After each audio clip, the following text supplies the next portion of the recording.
Folks, Black Star Network is here. Oh, no punches! I'm real revolutionary right now. Support this man, Black Media. He makes sure that our stories are told. Thank you for being the voice of Black America, Roland. Stay black. I love y'all. All momentum we have now, we have to keep this going. The video looks phenomenal. See, there's a difference between Black Star Network and Black-owned media and something like CNN. You can't be Black-owned media and be scared. It's time to be smart. Bring your eyeballs home. You dig?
Today is Wednesday, July 5th, 2023, coming up on Roland Martin Unfiltered, streaming live on the Black Star Network. An L.A. Sheriff's deputy body slams a black woman as she is recording her husband being arrested. The Sheriff's Department calls the video disturbing. Protest will take place in a couple of hours. We will show you the body cam footage. Also, video shot by a bystander. We'll also take a look at the recent violence that gripped the country over the 4th of July holiday weekend. We'll break down the violence and examine if California governor's proposed 28th Amendment to increase the age to buy guns could help curb the rising trend of gun violence. Supreme Court's decision to overturn affirmative action in colleges has ignited concerns about the future of diversity scholarships. We'll speak to a higher education scholar about the potential implications and explore ways to ensure our children can access education. Plus, India Arie has some words about the performances at Essence Fest this weekend.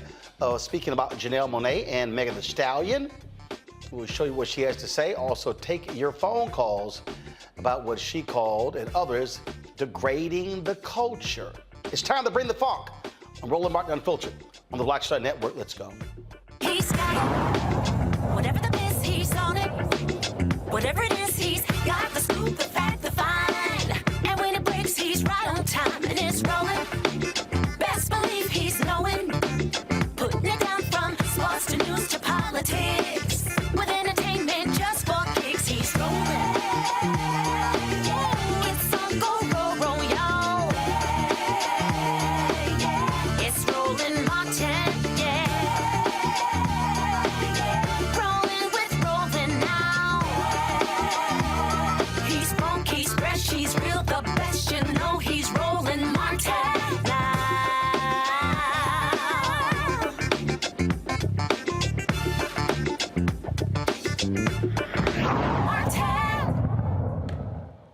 Folks, in California, 2 Los Angeles County Sheriff's deputies are under investigation after a video shows the officers violently detaining a black couple. Now, the officers responded to a report of a robbery at a store in Lancaster on June 24th.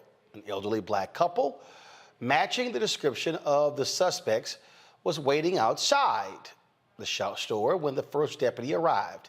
The video shows the one deputy giving orders to the man who explains to the officers he told the store to call the police in concern of a robbery and waited for them to arrive. Watch this.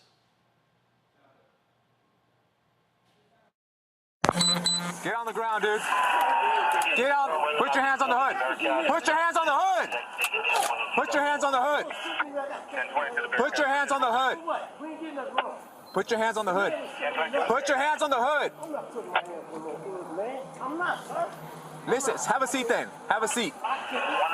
Have a seat. Have a seat then. Have a seat. Have a seat. Have a seat. They approached us first, man. Hey, Kirk, I'm making contact now. He's on. Get down. Sit down, dude.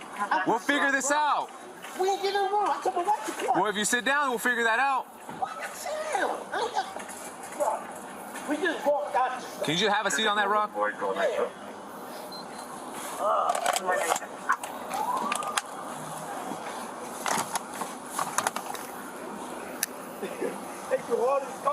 told him to call the police, bro. All right, just chill out.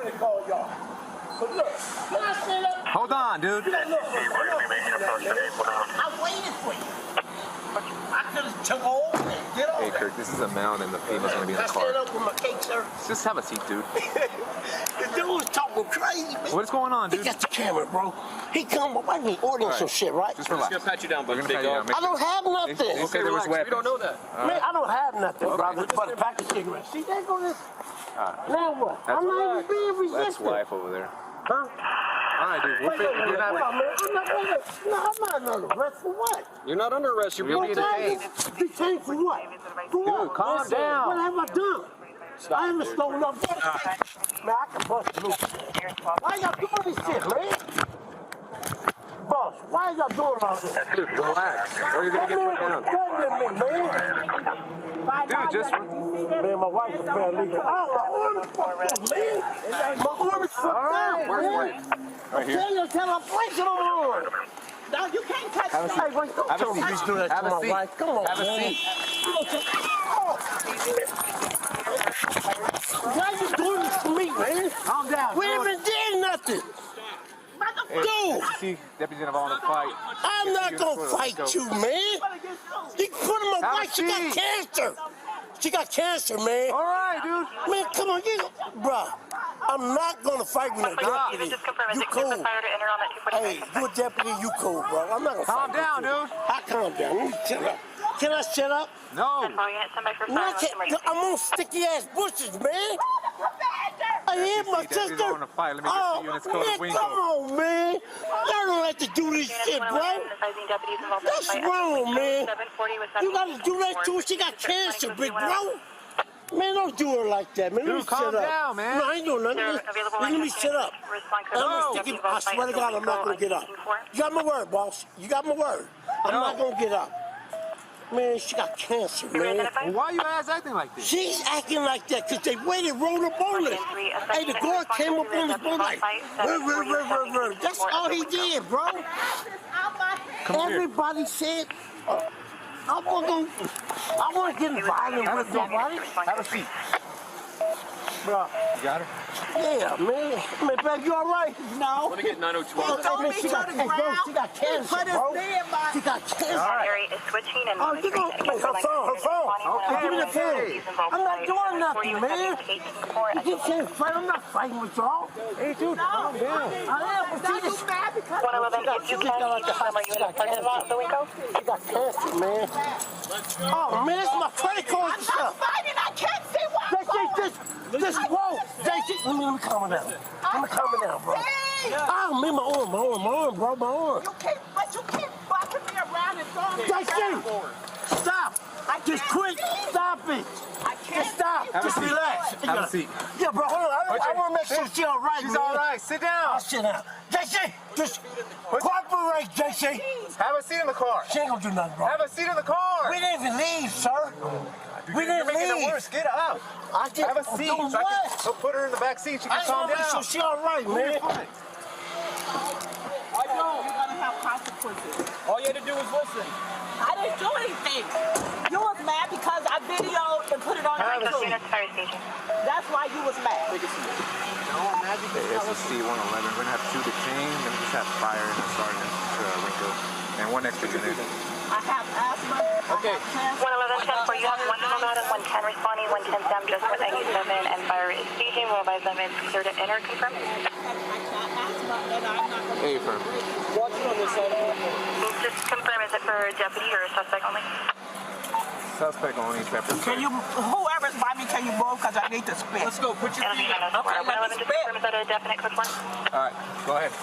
I can't. I'm not going to be able to breathe because I got asthma. And 111 advising code 4 is a deputy will fight at the Winko. Watch out. Code 4 clearing the frequency at 1227 hours. You all right?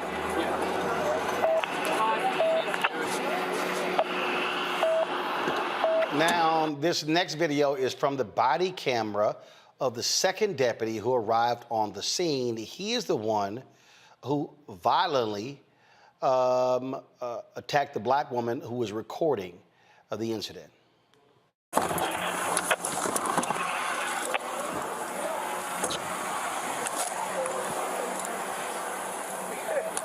Come here.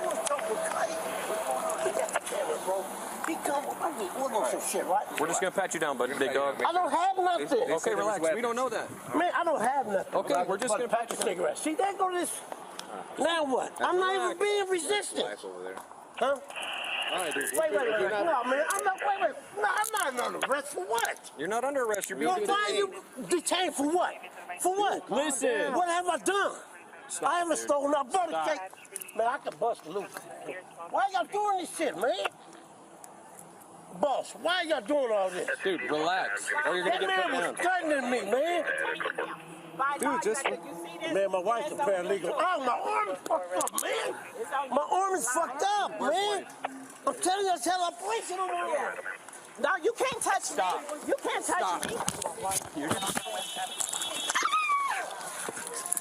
Get down on the ground. What are you? Get on the ground. It's already on YouTube Stop. Live. I don't give. Live. Stop. Motherfucker, stop. Stop. You're gonna get punched in the You face. punch me and you're gonna get sued too. You already got sued. I got it on camera. Stop. I Turn got around. it on camera. Get your neck off my. I can't breathe. Hey, we're in a fight at the I can't Wilco. breathe. It's no fight. You threw me down to the ground. Stop manhandling me. I didn't do nothing. You threw me down. Call the commander. Call the commander. Hands behind your Call the back. commander. Stop twisting my arm. Put your hands behind your back.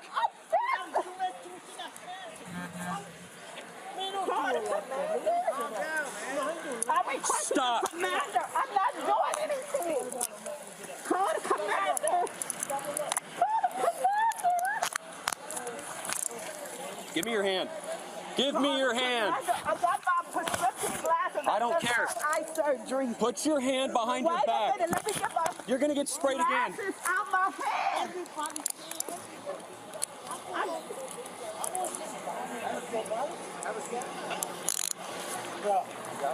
Yeah, man. My baby, all right? No. Let me get 902. Put me to the ground. She got cancer. Put his knee in my...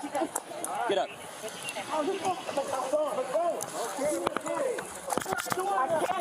can't see anything. Why are you manhandling me? Because you were being detained. Now you mad because I put it on YouTube Live and they seeing everything. Let's go. That's why you mad.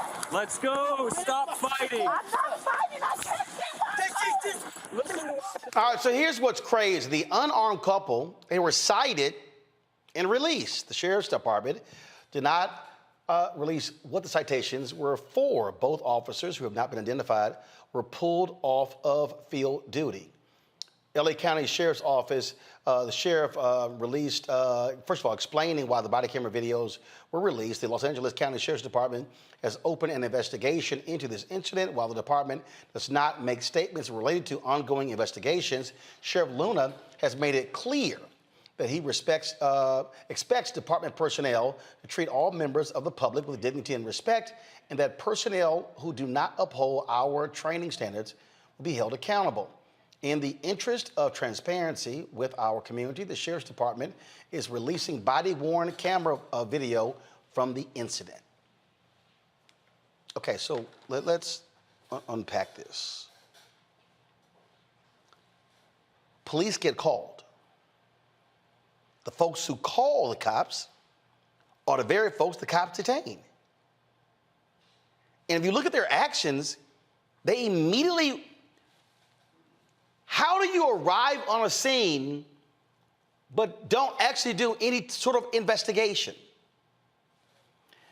Dr. Nyambe Carter, Associate Professor, University of Maryland School of Public Policy out of D.C., joins us. Teresa Lundy, Principal Founder, TML Communications out of Philadelphia. Dr. Larry J. Walker, Assistant Professor, University of Central Florida as well. Okay, so this is where I am absolutely confused here. So if I'm the cops and I get a call from the store, I would think, Nyambe, and I want y'all to go back to the beginning of the video, I would think that when I arrive at the store, my first thing would be to the store manager, what's the situation? What's the problem? Why are we here? Roll the video. Now keep us, give me a split screen. So what I got here, the cops roll up, pull the audio up. On the hood. Put your hands on the hood. So stop right there, So Nyambe, he immediately gets out of the car.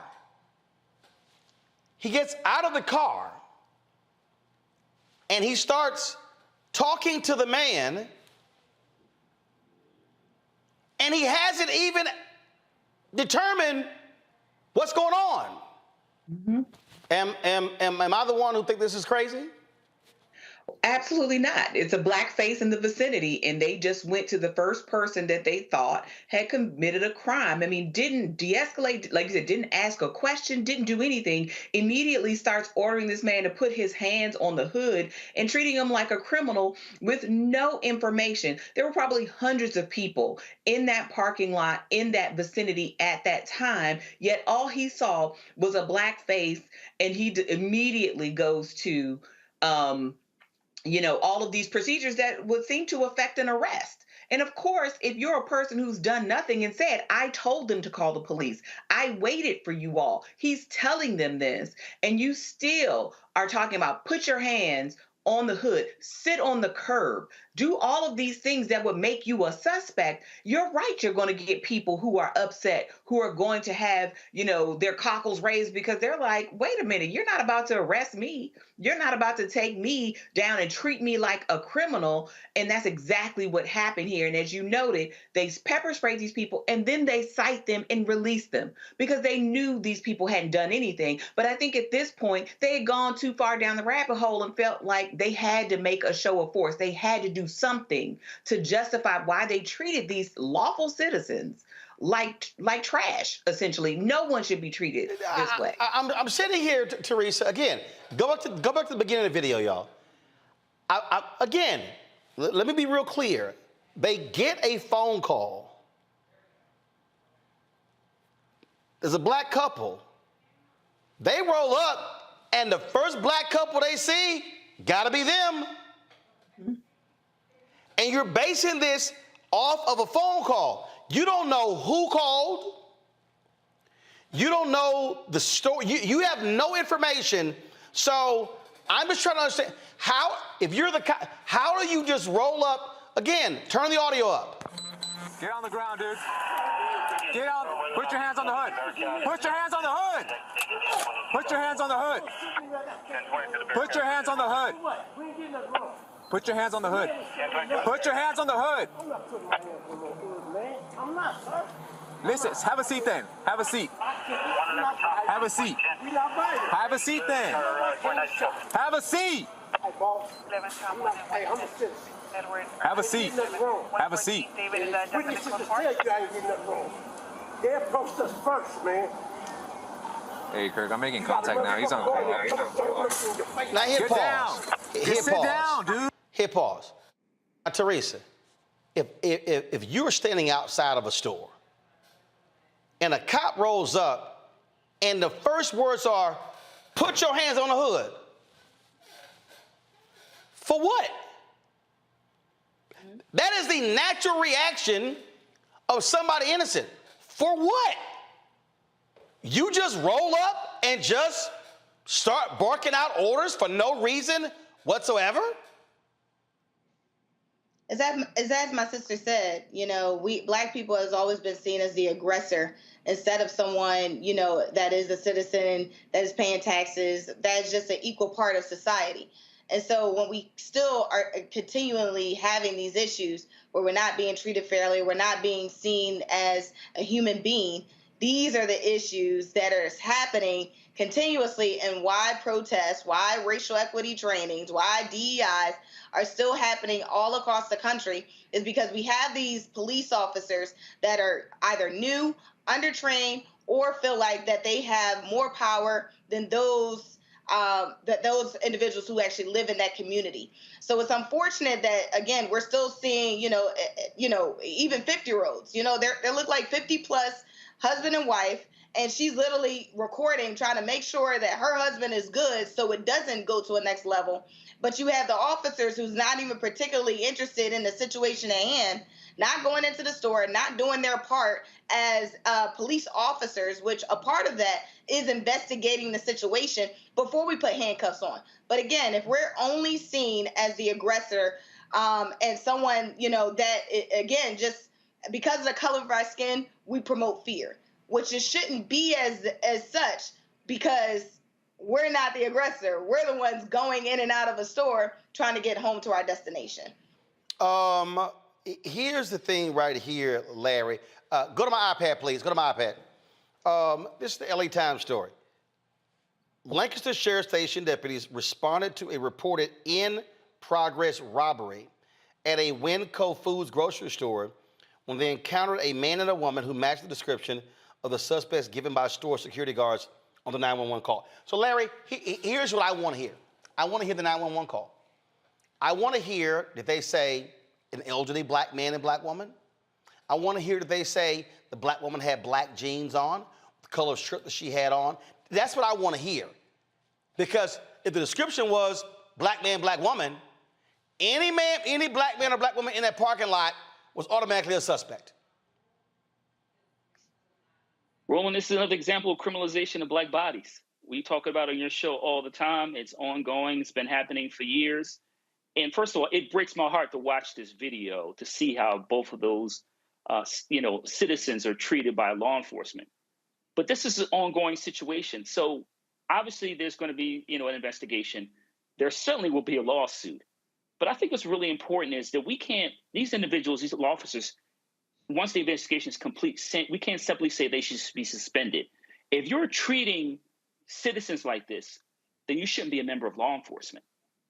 And it's important, once again, of course, we talk about there's going to be black folks that are going to, come together and ensure that these individuals are going to be held accountable. But we can't have them just get a slap on the hand and then a year or 2, 3 years down the line, there's another more violent encounter, perhaps in loss of life, with one or both of these law enforcement officers.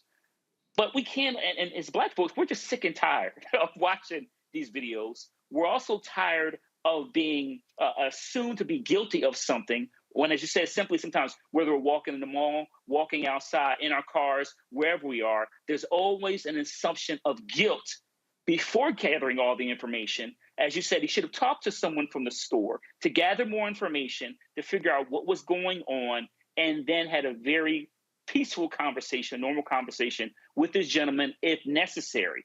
But to ask him immediately to accuse him and be accusatory and suggest automatically that he was the individual that's been accused of whatever crime they thought was committed is unnecessary. You add in the age, and that he also highlighted his wife has cancer, and that the other law enforcement officer pepper sprayed her and threw her to the ground. That law enforcement officer should not be allowed to carry a badge and a gun anymore, because we can't continue to allow this to happen. And I need people to understand, this is real simple. Imagine if those cops got the call that it was a robbery, got out of their car, guns drawn. Mm-hmm. Those folks could have been shot. Yep. Absolutely. This right here, folks, is when we talk about, well, this is a problem. Hold tight 1 second. I got to go to a break. When we come back, more on Roland Martin Unfiltered right here on the Black Star Network. We will talk about so many other stories. First and foremost, Arie, boy, she had a lot to say about Essence Fest this weekend. Also, mass shootings took place all across the country on July 4th. What in the heck is going on? Plus, we'll talk about how Republicans now want to get rid of minority scholarships. What did I tell y'all in my book? It's called White Fear, How the Browning of America is Making White Folks Lose Their Minds. Get your copy, download it on Audible, get it from Target, get it from Amazon, get it from Barnes & Noble, get the book. I'm telling you, I've been trying to tell y'all all this was happening. People told me, other networks with white producers have said, oh, no, we don't like your title. Well, everything that keeps happening, I told you it was going to happen. Be sure to get that. Download the Black Star Network app, Apple phone, Android phone, Apple TV, Android TV, Roku, Amazon Fire TV, Xbox One, Samsung Smart TV. Join our Bring the Funk fan club, of course, by sending a check and money orders, P.O. Box 57196, Washington, D.C. 20037-0196. Cash App, $RM Unfiltered. PayPal or Martin Unfiltered. Venmo is RM Unfiltered. Zelle, Roland at RolandSMartin.com, Roland at RolandMartinUnfiltered.com. We'll be right back. Hatred on the streets, a horrific scene, a white nationalist rally that descended into deadly violence. White people are losing their damn minds. As an angry pro-Trump mob storms the U.S. Capitol, we've seen We're about to see the rise of what I call white minority resistance. We have seen white folks in this country who simply cannot tolerate black folks voting. I think what we're seeing is the inevitable result of violent denial. This is part of American history. Every time that people of color have made progress, whether real or symbolic, there has been what Carol Anderson at Emory University calls white rage as a backlash. This is the rise of the Proud Boys and the Boogaloo Boys. America, there's going to be more of this. Here's all the Proud Boys, guys. This country is getting increasingly racist in its behaviors and its attitudes because of the fear of white people. The fear that they're taking our jobs, they're taking our resources, they're taking our women. This is white fear.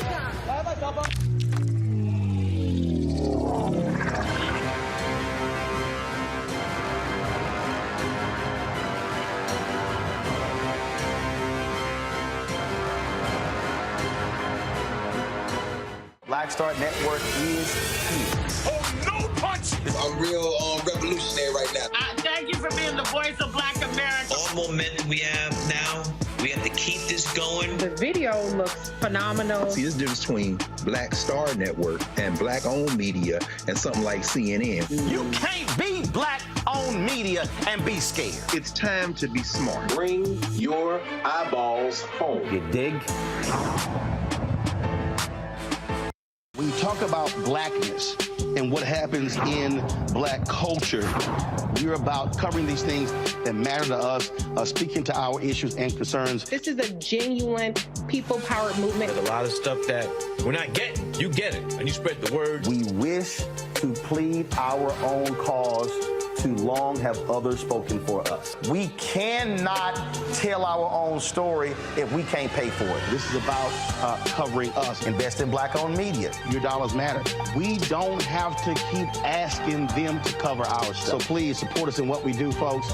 We want to hit 2,000 people, $50 this month, raise $100,000. We're behind 100,000, so we want to hit that. Y'all money makes this possible. Check some money orders. Go to P.O. Box 57196, Washington, D.C. 20037-0196. The Cash App is $RM Unfiltered. PayPal is R Martin Unfiltered. Venmo is RM Unfiltered. Zelle is Roland at RolandSMartin.com.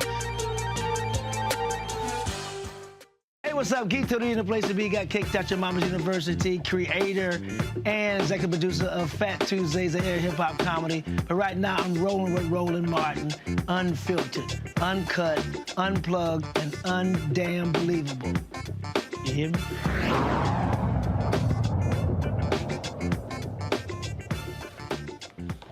All right, folks, 2023 is on track to becoming the deadliest year for mass shootings in U.S. history. That's according to the Gun Violence Archive, who's been tracking this data since 2014.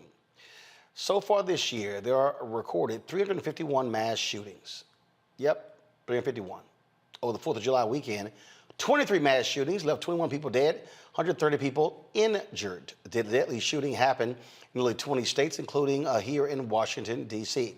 In Chicago, 30 people were shot, 3 fatally in different parts of the city. One of the incidents involved an 16-year-old boy who was shot in the arm while walking on a sidewalk early Saturday morning.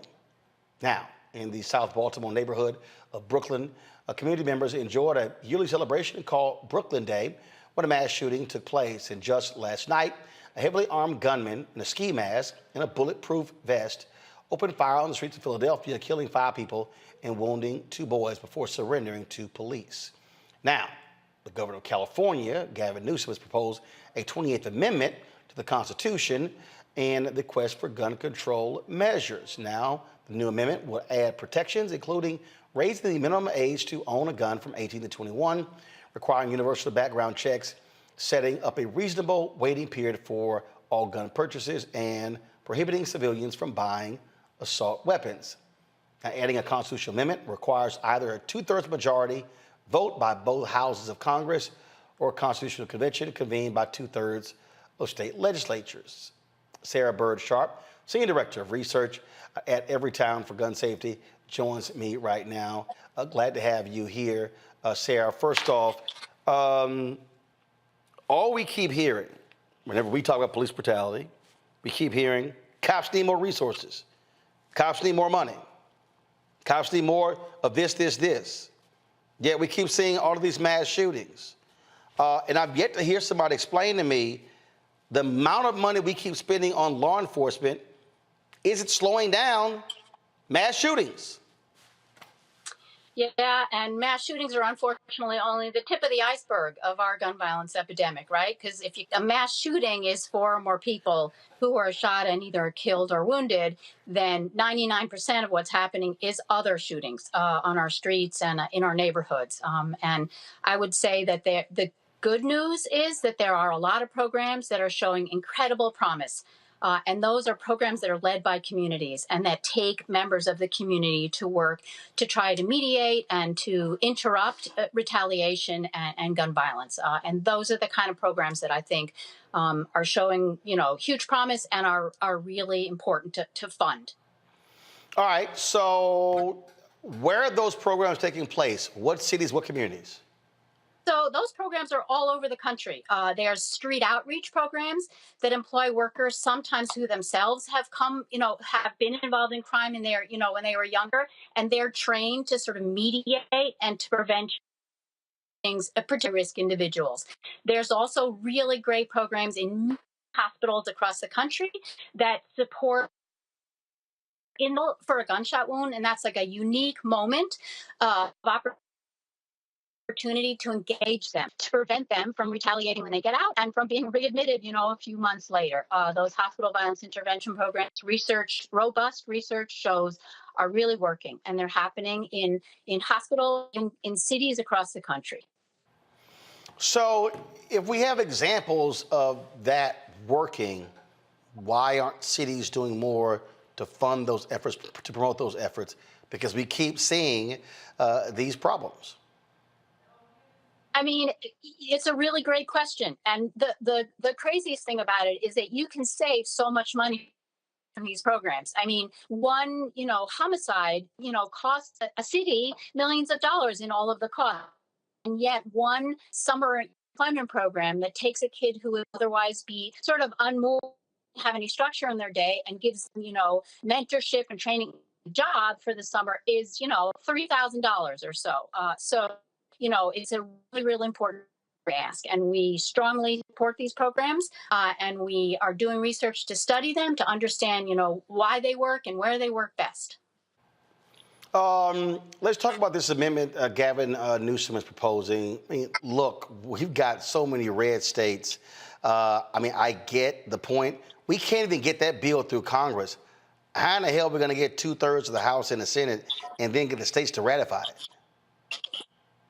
I think my energy on the kind of programs that you just, would be put on the kind of policies that you just talked about at the beginning, because those policies, in states where they exist are shown to work, background checks on all guns so that we can prevent the kind of shootings that we had this weekend of people who should never have had access to a gun in the first place. Background checks are, in a bunch of states, and in those states, research shows that they work. The other one that you mentioned, really important, is the minimum age, right? In a number of states in this country, you can, when you're 18, buy a long gun, including an assault weapon. How does that contribute to public safety how could that possibly contribute to public safety in our communities? Well, you're absolutely right. And again, I just think, I get his point, but I think a 20th Amendment is a long shot in this country. It's been a long time since we actually added a constitutional amendment. Came very close in the late 1960s, but that is simply so difficult. I think, frankly, it's a lot easier if you change the makeup of the House and the Senate to actually get these actually bills through.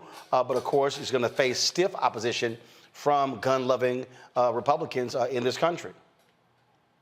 Yeah, like I said, I prefer to put my energy on the kind of policies that, robust research is showing us actually do save lives, actually do reduce assaults and homicides and even gun suicides as well. And one of the things, there are more guns in this country, we all know, than people, right? So that's the fact that we're working with. But responsible gun owners know to keep their guns stored securely, unloaded, locked in a safe and separate from their ammunition. And those are the kind of programs and policies that I believe we need to put our energy into.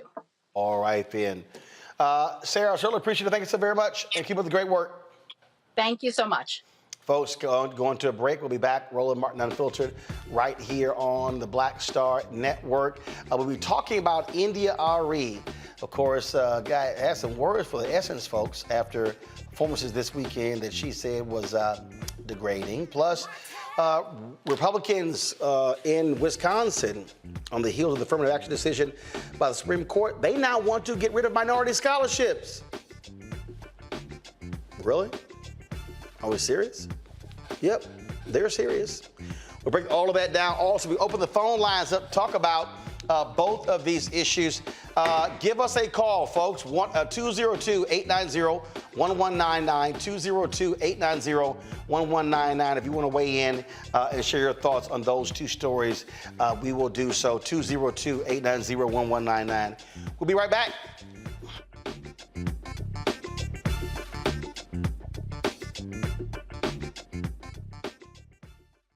My early days on the road, I've learned, well, first of all, as a musician, I studied not only piano, but I was also drummer and percussion. I was all city percussion as well, so I was one of the best in the city on percussion. There you go. Also studied trumpet, cello, violin, and bass, and any other instrument I could get my hand on. And with that study, I learned again what was for me. I learned what it meant to do, what the instruments in the orchestra meant to each other in the relationships. Right. So that prepared me to be a leader. That prepared me to lead orchestras and to conduct orchestras. That prepared me to know to be a leader of men, they have to respect you and know that you know the music. You have to be the teacher of the music. You have to know the music better than anyone. There you go. Right, so you can't walk in unprepared.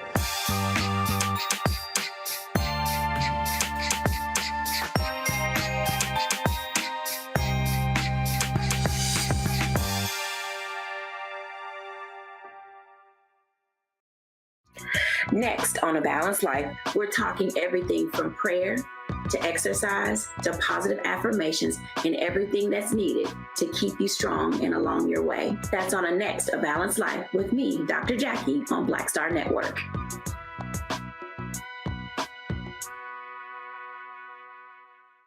Bruce Smith, creator and executive producer of the Proud Family, Louder and Prouder, and you're watching Roland Martin Unfiltered.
All right, folks, welcome back to Roland Martin Unfiltered on the Black Star Network. Cannabis continues to be an issue where it's being legalized across the country, but the military still tests for cannabis use. Matt Gaetz, Congressman from Florida, he wants that to stop. It was proposed in the National Defense Authorization Act. He contends that with the increasing number of recruits who test positive for marijuana use, that, you know what, it's time to change this. Really, another amendment would explicitly allow military members to consume CBD products that are legal under federal law. That was proposed by Republican Tony Gonzalez of Texas. Go to our panel. Larry, I'll start with you. Does this make sense? It does. Obviously, we just saw a few days ago, July 1st, recreational marijuana use became legal in the state of Maryland, and there are a number of states throughout the country that have legalized recreational marijuana. We also have to recognize, Roland, that we need to change the policies that relates to how we view marijuana. But a lot of states, and particularly those in the Deep South, haven't caught up to what's happening today. But we know traditionally, Roland, for years, marijuana use Americans use marijuana consistently, regardless of race, ethnicity, or socioeconomic status. But I think this move is an important one. I think I might also add that that they're talking about the U.S. military, and obviously want to increase the number of individuals they recruit and who stay in the U.S. in the armed forces. But it's time for the federal government to catch up to modern society, not only in this issue, but other issues.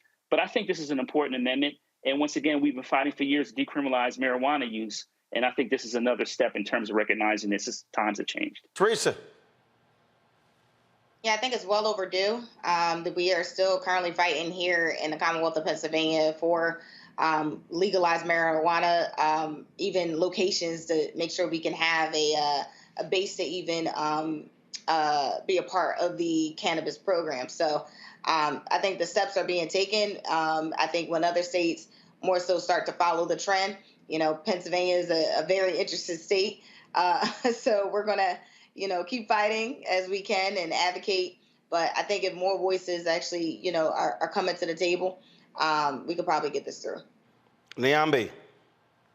Well, I think we really need to listen to the service members here. I mean, they're the ones who are directly impacted by this. They're the ones who get in trouble for this. I do think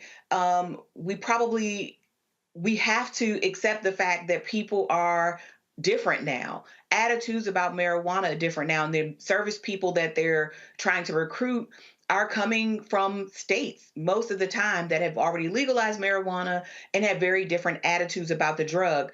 I think it's going to ultimately be up to service members, and should be left up to service members, what they think best, since they're the ones who have to live under these rules. They're the ones who have to experience the consequences that come from a zero tolerance policy where marijuana is considered. Alcohol is not illegal, and I think many will offer that marijuana is probably not as dangerous or lethal as alcohol. So I think the military is going to probably have to reckon with this if they want to continue to be able to recruit, quite frankly. Interesting point. We'll see what happens there. Let's talk about New York, where Yusef Salaam, one of the Central Park Five, who was later exonerated, is now headed to the New York City Council. He's now being declared the winner. It was a very tight race there in New York, but again, he is now being declared the winner of the Harlem City Council primary. That is a huge move there. Of course, generated lots of attention in 1989 when he and several others were arrested in the case that attracted national attention. Now, of course, winning the primary, now moved to the general election, and pretty much is guaranteed to win that Democratic seat. I think right there, Teresa, it says a lot to have someone like Yusef Salaam, who is going to be operating in a public policy position. for him to win, and now gets to, and this is the same person where the city council and Bloomberg fought like crazy, Mayor Bloomberg, but they actually had to pay that big settlement to them. He now is going to be in a position to have an impact on public policy, especially when it comes to police. Yusuf is an example of what we should be looking for in our leaders. You know, he's not an advocate, he's actually a victim of the system. And so him even, understanding that the amount of issues and turmoil that he had to endure for 5 years, or, many years, I don't remember the number count, but for many years that he had to deal with prison, he had a very good understanding of what the lay of the land is inside. He could have went to law school, probably did, not sure. But whatever he did, he understood the system. The people love him. That it's not just the story. It's about what you do after the story is told. But he didn't allow the criminal justice system to really define his life.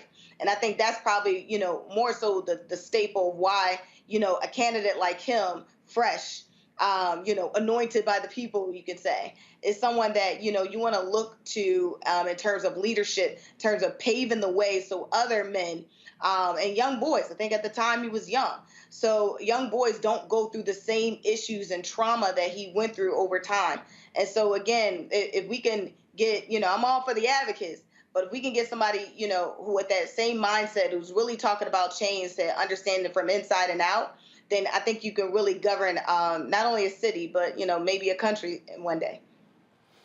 Absolutely. Nyambi, your thoughts about him again now headed to the city council? Yeah, I mean, listen, that's a feat anywhere. I mean, New York has such a really complicated, incestuous political system. The fact that he was able to penetrate and be successful in one of the biggest cities, in one of the most consequential places anywhere, I think is huge. I think it is also speaking to the appetite of New Yorkers for probably a transformative leader.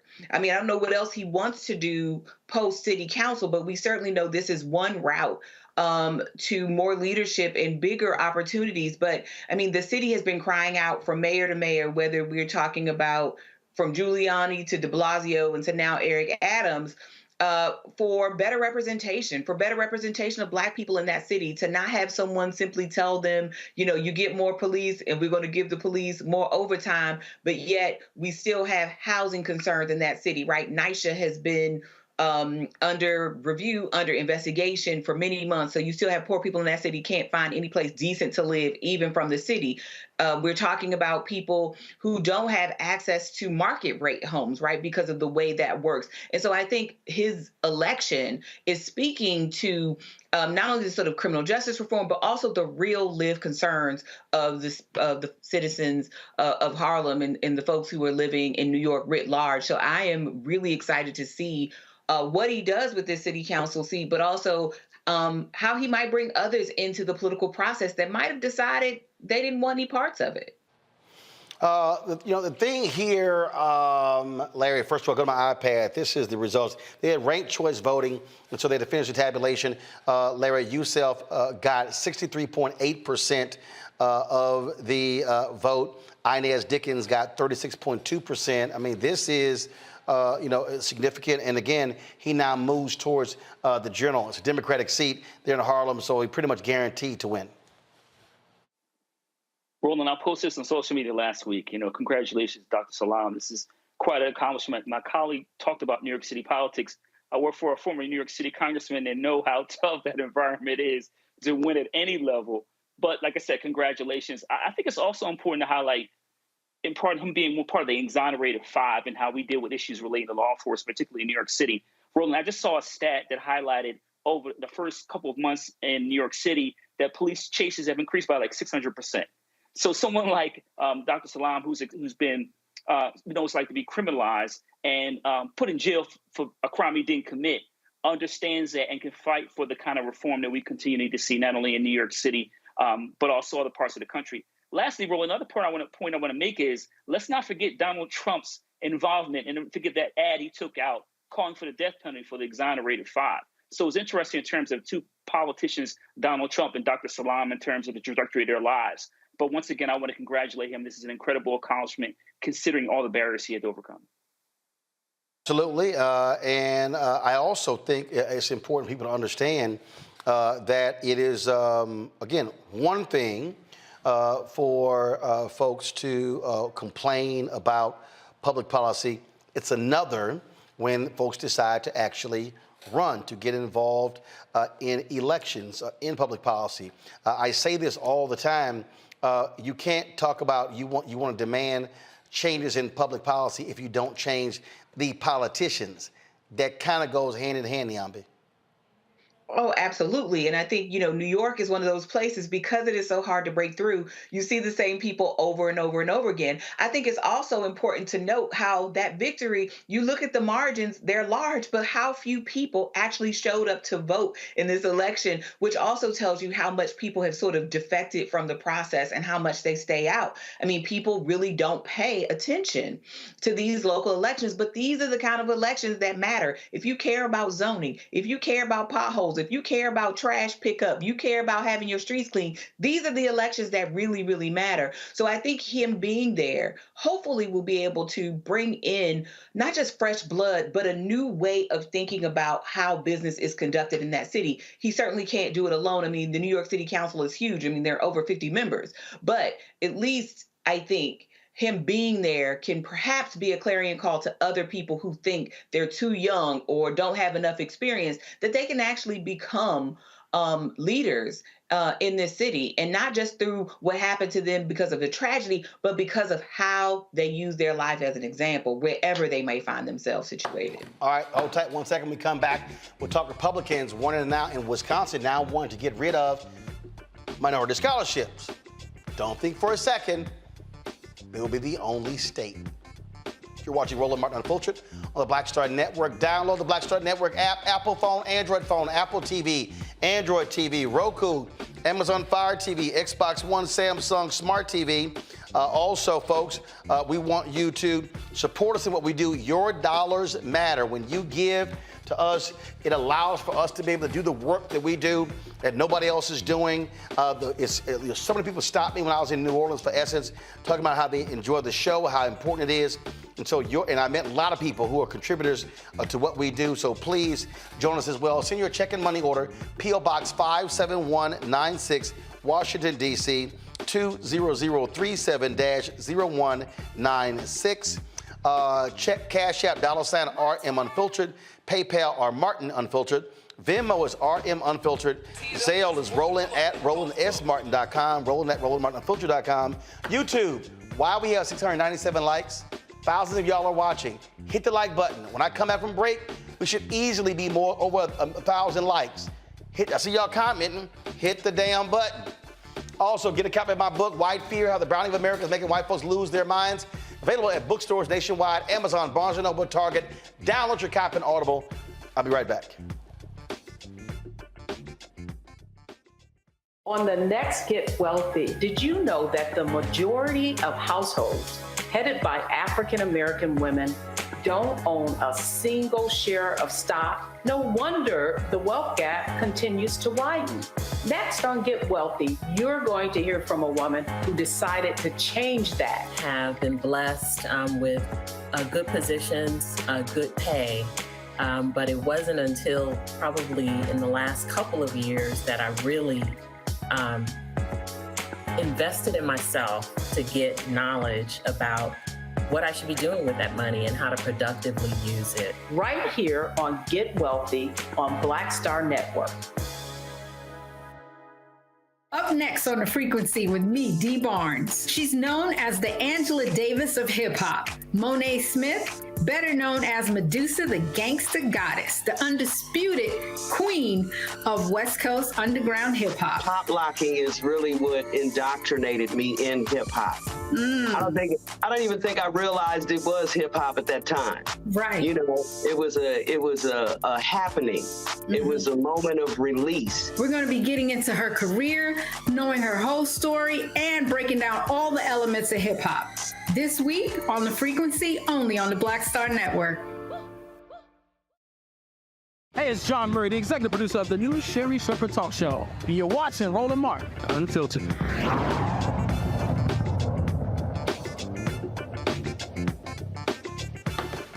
Now, I told y'all what was going to happen. I told y'all 9 years ago, 2009, 14 years ago, how white fear was driving public policy.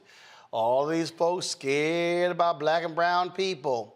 Supreme Court last week came down with a decision ending the use of race in college admissions. What do you think happened next? Republicans said, oh, now, no use of race in college admissions. Let's get rid of minority scholarships. That's right. The Speaker of the House in Wisconsin threw this out there. He's the State Assembly Republican Speaker, Robin Vos, suggested he'll move to ban grants designated for minority undergraduate students in Wisconsin. He responded to a tweet claiming a minority scholarship program designated for students who are Black, Indigenous, Hispanic, or Laotian, Vietnamese, or Cambodian descent amounted to discrimination. He said, we're reviewing the decision and will introduce legislation to correct the discriminatory laws on the books and pass repeals in the fall. Education scholar Dr. Mary McConnor, owner and founder of Inclusive Excellence Consulting and hire from Memphis, joins us right now. So, all right, look, this is real simple, Mary, and I keep trying to explain to people what was going to come down, how this thing was going to unfold. Bottom line is, these white conservatives, they hate DEI, they hated multiculturalism, they hated affirmative action, they hate quotas, they hate anything that deals with trying to deal with the issue of race in America. Yeah, it's unfortunate, but it is true. And I'll tell you, I used to be a chief diversity officer at a university, and I kind of saw this coming. I'm not anymore, but I still do some DEI work. And when I saw what was happening in Florida with the DEI bans and what happened in Texas, I knew, I was like, okay, they're gaining some momentum here. And, once SCOTUS, made that decision about race-conscious admissions based on affirmative action, I knew, I was like, okay, this is giving them a lot of momentum to say, okay, let's look at everything.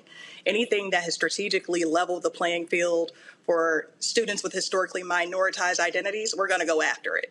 And so, like I said, unfortunately, while I think it's really unfortunate, a part of me was not surprised. And what I'm hoping that folks don't do is bury their heads in the sand and hope that somebody else solves this problem. I think it's important for us to speak up and say, hey, this is not okay. This is not okay.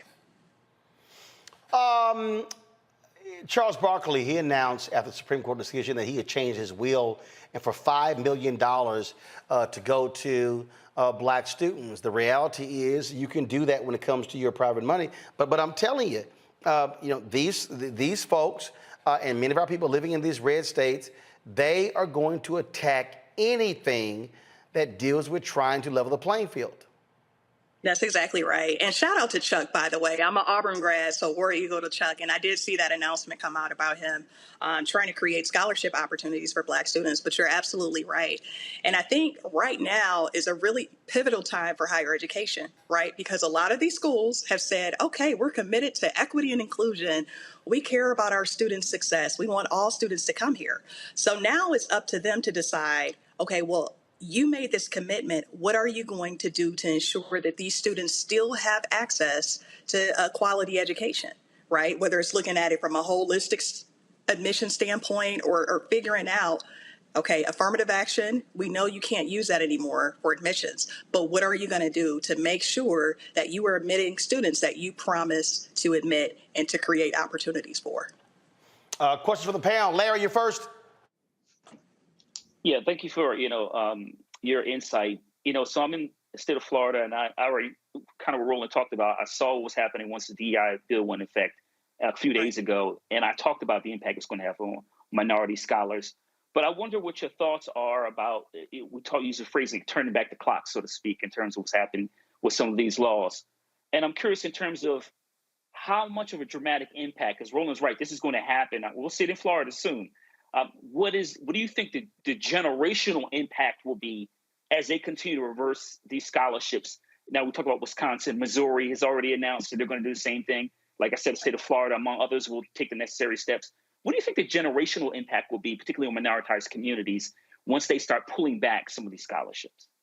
Yeah, I love that you asked that question. And I think generations are going to feel it in the future. And also, I want to point this out, too, as far as the workforce. A lot of workplaces talk about how they want more diversity.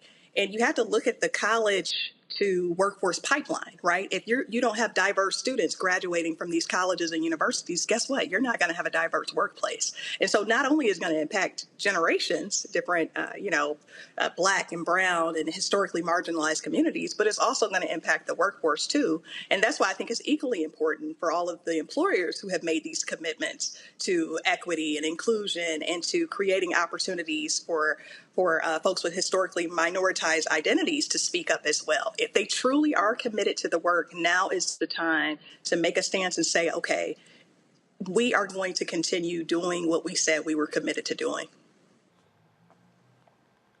Niambi.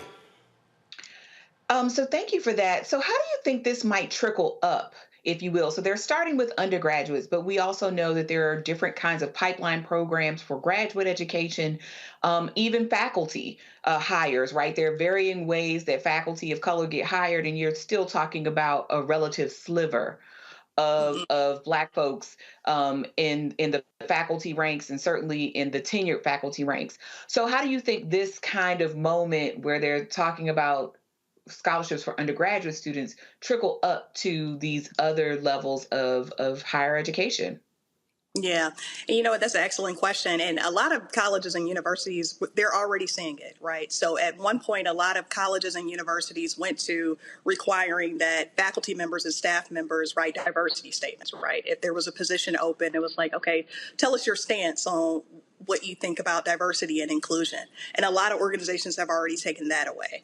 And then there are some organizations out there in terms of colleges and universities that have already started looking at their hiring processes and saying, okay, maybe we need to get rid of affirmative action as it relates to hiring and recruiting faculty members. So we're already seeing it. And we already know that there's not enough representation at the top, especially in some of those key senior level positions. And I think this is only going to make it worse, right? Because a lot of these positions still require that you have a formal education. I look, fairly regularly at the different jobs that are out there, and most of them still requires a college degree. And so it is a reality that we have to think about, in upper level positions, in the workforce, at colleges and universities. It affects everything. Mm-hmm. Thank you. Teresa. Yeah, this has been very detrimental to our communities as a whole. I sit on a few boards of educational, so that help youth actually transition.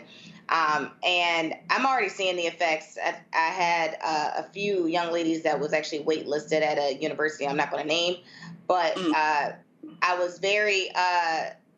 They also kind of quoted the Supreme Court decision about the scholarships and kind of went straight to here's the FAFSA plan, and versus the actual scholarship and the opportunity. Like they closed the deadline. It was just a weird situation. So I think maybe my question is, will you see more of these undergrads that are trying to transition into, these post-secondary schools going to community college since it is a cheaper option?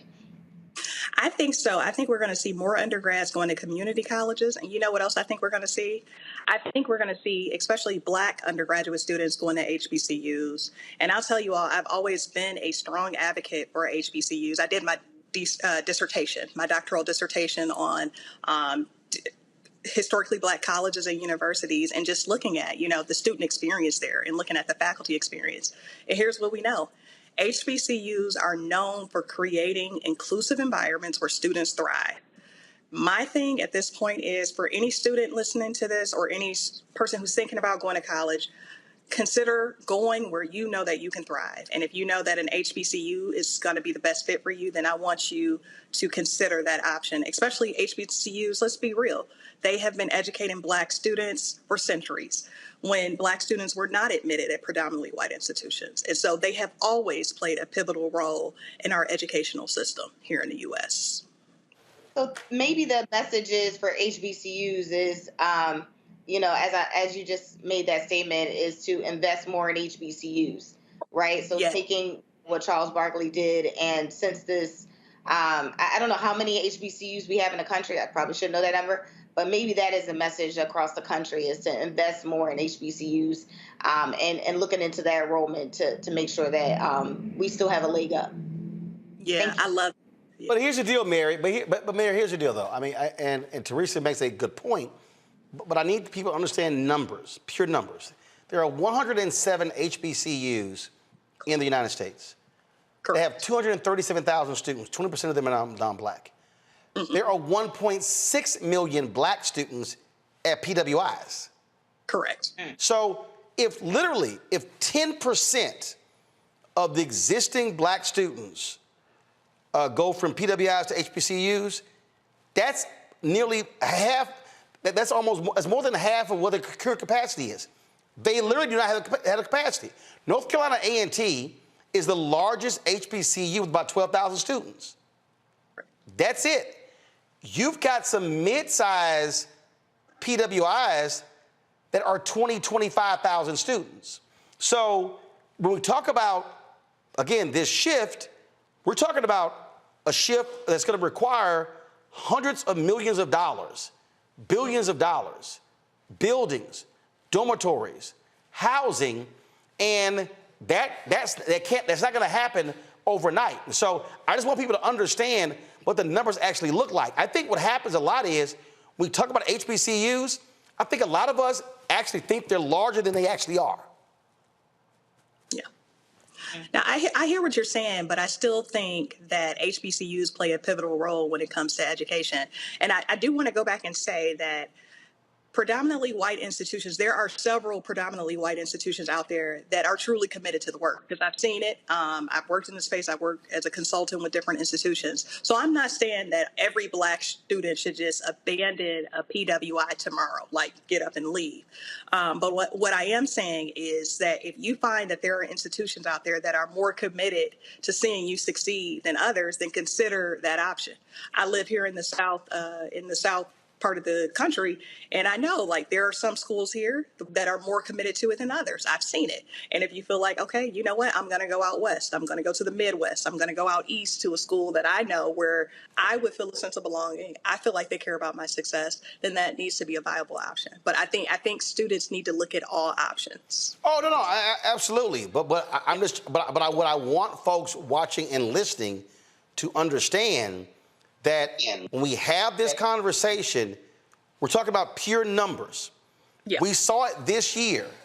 Florida A&M, Morehouse, Tennessee State, Texas Southern, numerous institutions, even with the existing capacity, because there's been an increase of folks applying to HBCUs in the last 3 to 5 years, they can't handle the capacity right now. And so we need the public to understand, when we talk about support HBCUs, especially state institutions, that is going to require a massive level of investment, and we must be prepared to argue and actually fight for that investment. Otherwise, you're going to have an increase of thousands of students applying to our HBCUs, and they literally will not be able to take them because they can't handle the capacity. Yeah. Roland, I agree with you. And so what I view your statement as is a call to action. It's a call to action for us to say, okay, we know that we are potentially going to see an influx of students wanting to apply to historically black colleges and universities. How are we prepared to support this? How are we prepared to support administration? How are we prepared to support the faculty? And most importantly, what kind of resources are we prepared to put behind it? So, I agree with everything you're saying. I do recognize that it's a capacity issue, but I also think that it's important for us to think about how we're going to support these institutions and institutions that are actually committed to supporting black students, brown students, indigenous students, and students with historically minoritized identities. All right. Well, look, there's definitely going to be a fight all around this country when it comes to these scholarships. Folks, get prepared because it's coming. Mary, we appreciate it. Thanks a lot. Thank you. All right, folks, when we come back, India Arie makes some comments about Essence Fest regarding the performances of Janelle Monae and Meg Thee Stallion. It's got lots of folk talking. We'll show you exactly what she had to say and what the reaction has been when we come back. Roland Martin Unfiltered on the Black Star Network.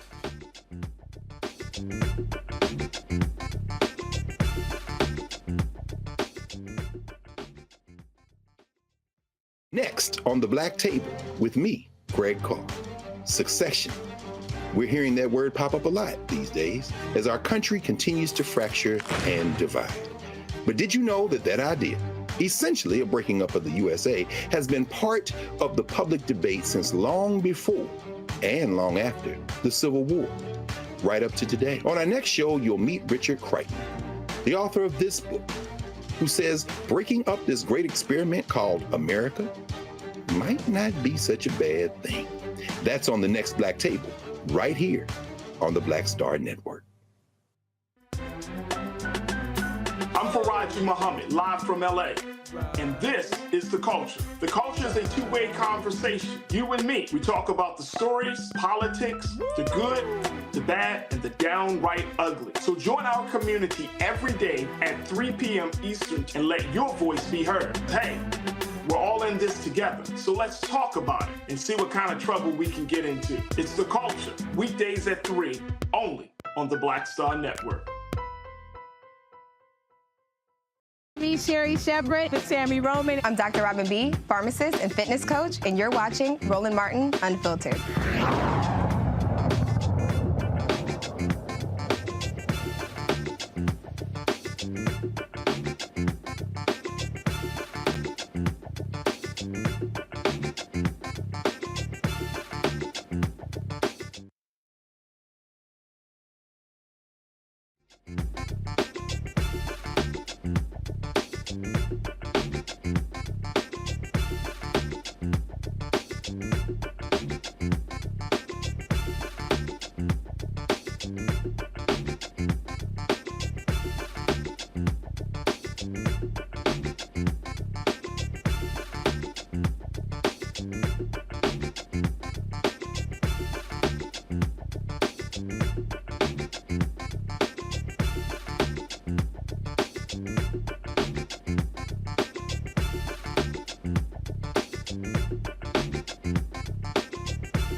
fucking all over the niggas, so we probably on my shoes, click calling him a trick. If you only buy a fool, free, nasty. Ice on my neck, let it drip down my chest.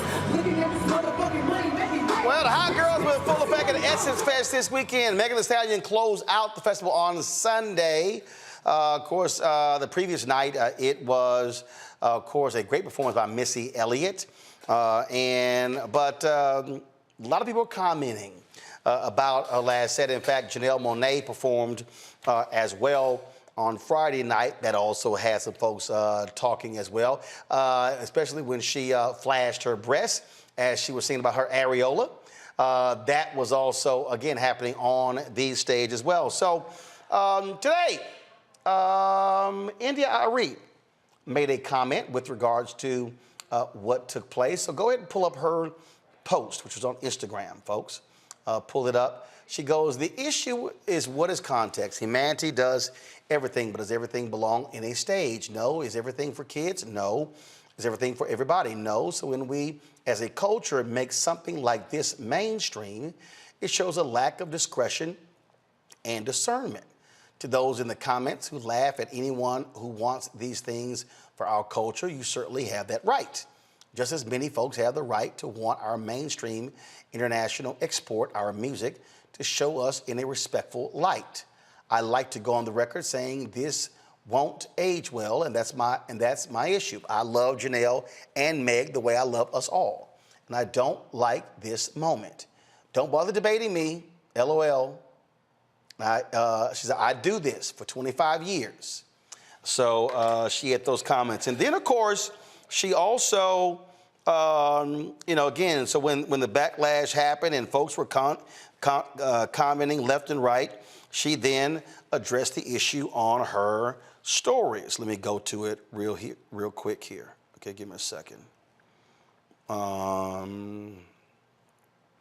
And so if you go to my iPad, please. So she posted this. So this is happening today. Then she posted, I hate defending simple logic, so I'm going to just say this.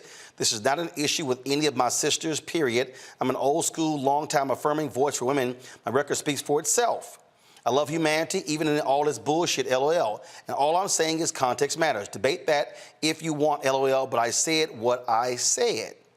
And why did I say it? Because just like everyone else, I'm entitled to my option, but also I do this work my whole adult life. The work of uplifting and loving and affirming and supporting the wellness of black women and all people at large.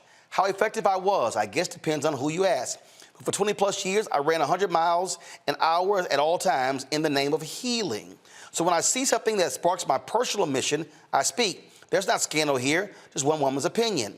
But what I would never allow is for anyone to paint me as a person who would use other women for kindling in the burning down of the patriarchy. No. I love all female artists because I know firsthand how hard it is to be one. I've released 8 albums and have myself played the Essence main stage 6 times.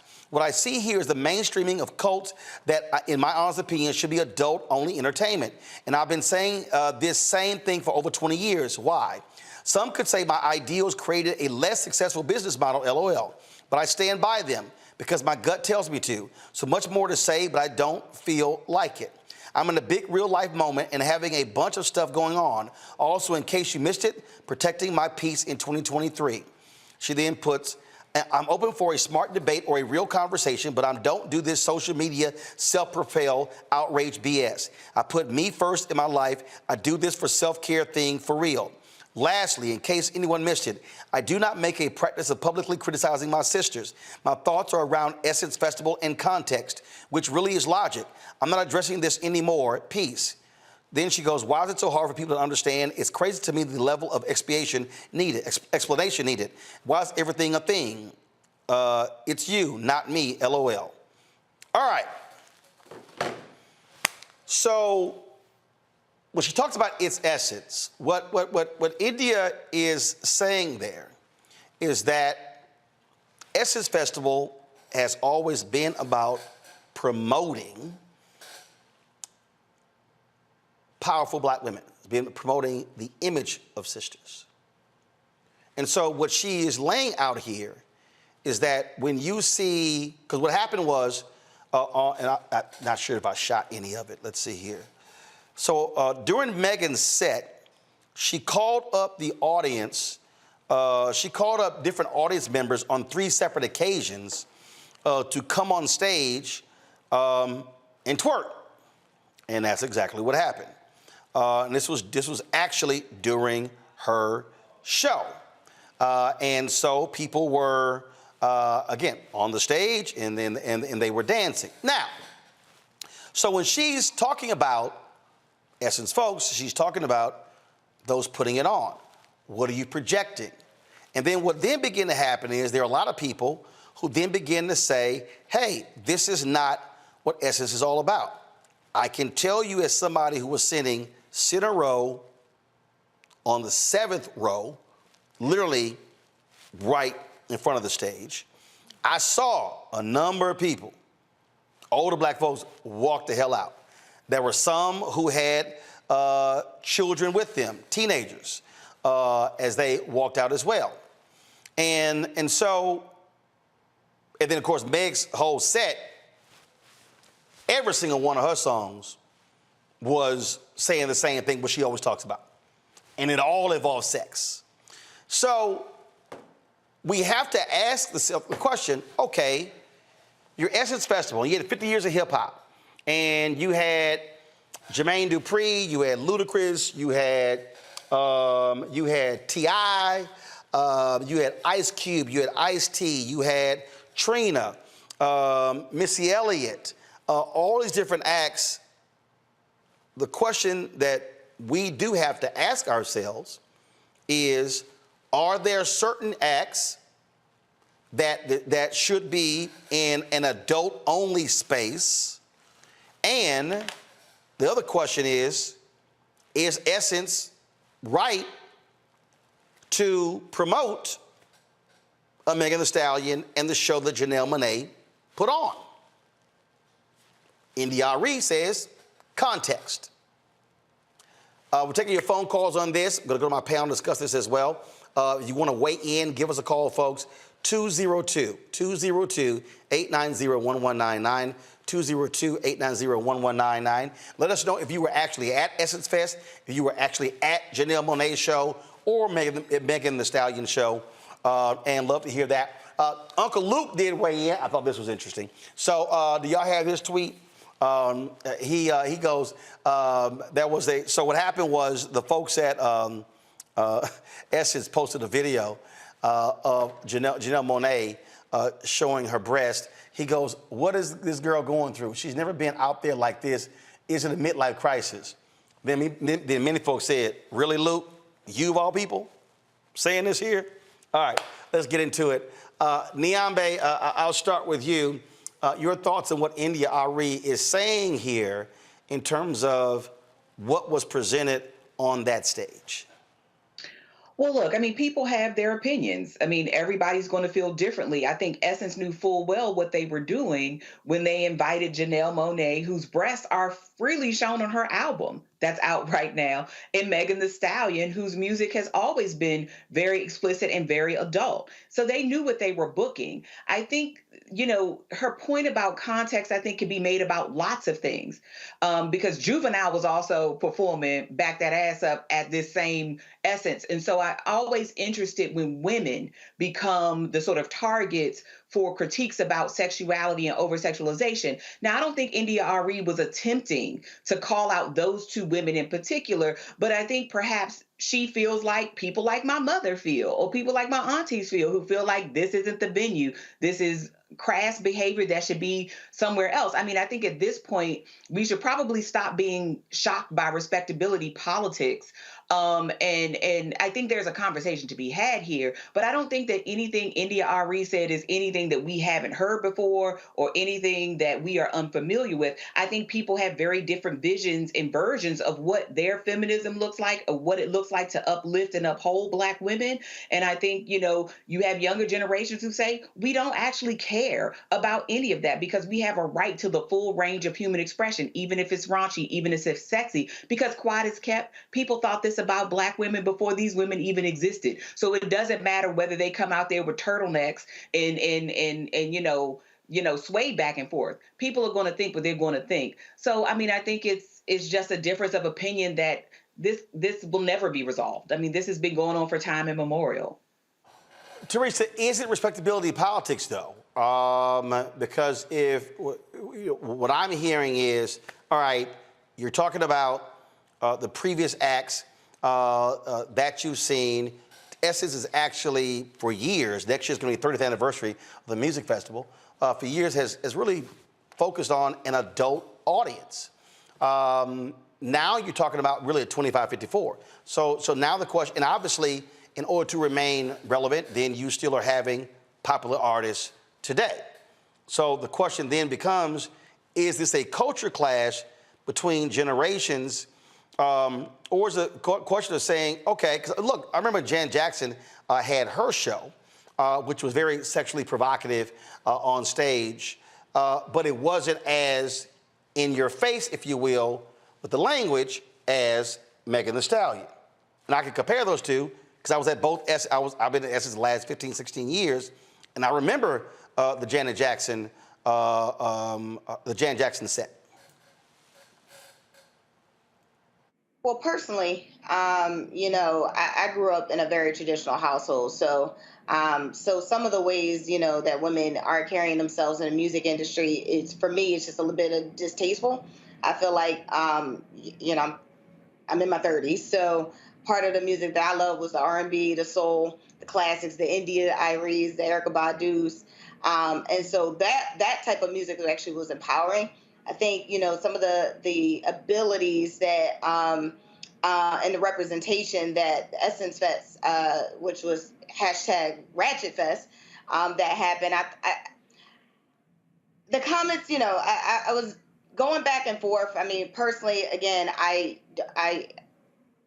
uncomfortable with, some of the actions because, again, I have men look at me as a beautiful Black woman and think that I am almost like some of the artists that are doing these twerks and expecting me to do whatever, right? They may not be saying it out loud, but some of their attentions are guided towards that practice. And so I will probably say those, the newer generation, yes, they are finding themselves differently. The music is very different. We are rarely hearing music that, is about uplifting and empowering. You may get a line or two out of these nuanced artists, but if we were to go back to basics and we go, to real sold out concerts and what it looked like, it wasn't, all this, sex everywhere, right? And so I think going to your questions about intergenerational pretty much communication with this culture war, not war, but communication may actually look like between the old Essence and maybe the new day Essence. I'm sure Essence is just still trying to find a balance on what that looks like, but we also have to remember the type of artist that has been coming out in the last 10 years, right? And what's been trending. And these type of artists are, some of them are just getting play because they have the most social media followers and now they end up on the main stage versus actually creating music that was really inspiring. So for me, I was, I'm good on both of them. If we really look at the lyrics, and most of these young girls, I'm seeing them twerking, I'm seeing, and I'm talking like young as young as 8 or 9 years old doing this, right?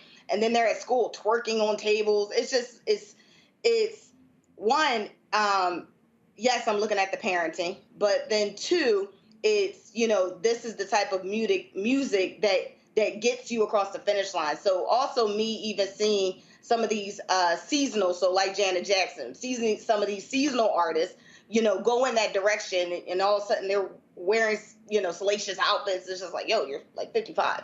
So for me, I'm good. I'm looking just for good music, but I think all the extra stuff where you have to actually sell, not the music or the words, because we could barely hear the lyrics nowadays because of all the tunes and all this other stuff. So it's like more so I'm listening more so for the beat and then looking at this person, how they're dressing. So for me, I'm good on Essence Fest.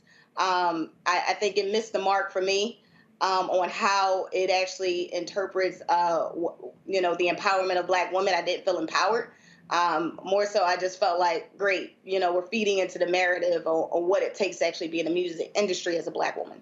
I do not, because what I'm looking for is a video when Jan Jackson performed, and it was the first, it wasn't her last appearance. And I must have it on my laptop, not on my phone. But I do remember 2016 when Ciara performed, and there were some people in the audience who were kind of like, did she just do that on stage? This is what they were talking about.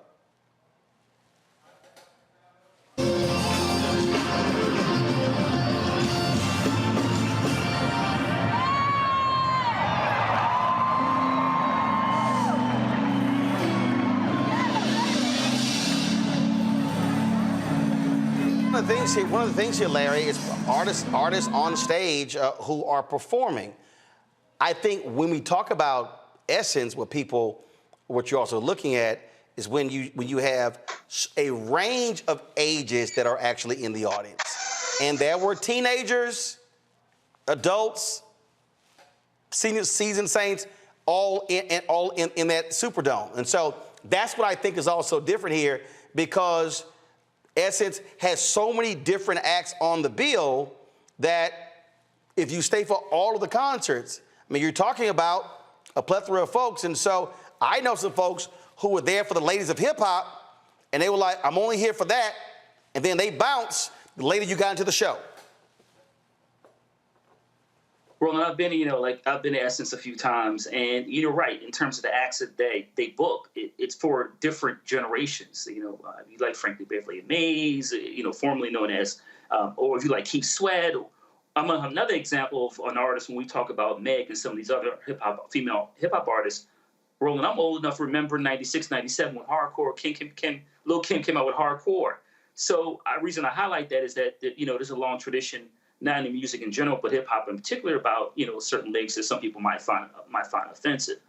But I think that's what's really important here. And I think context matters in terms of Arie when she talked about that, and that there's some forms of music is appealing to some people and not appealing to others. Now, as a parent, I've always told my son, I'm not going to be a hypocrite. I grew up listening to hip hop throughout my life with explicit lyrics, so I don't want to be a hypocrite and say there's certain songs you may not can listen to, but certainly have a conversation about it. But I think overall, when we have this conversation, particularly about Meg and some of the other artists we described, we need to have a conversation in the Black community, particularly how Black women's bodies have been policed, but also have a conversation about what some people find appealing as it relates to music. And depending on your generation, certain things might be okay with you and certain things may not. I think the last point I want to make about Arie's comments, and I think this is really important for people who post on social media, is that you may have an opinion. I have opinions on a lot of different things, but I don't want to post it on social media. She said she knew that it would end going viral when people have thoughts about it. So obviously she was okay with taking whatever critiques people had to offer. But for me, sometimes you think it, you don't always have to post it, and I'll just leave it at that. All right, folks. First of all, somebody here posted in our message board. Somebody said that, hold on one second. I used to work for Essence Music Festival when it was more toned down. Macy Gray, Chaka Khan, Charlie Wilson, Fantasia, etc. What a time. And again, so all different opinions. Folks, you can weigh in on this by giving us a call, 202-890-1199, 202-890-1199. We'll take your phone calls. Love to hear your perspective. If you were actually there, let me know your thoughts right here on Roland Martin Unfiltered on the Black Star Network.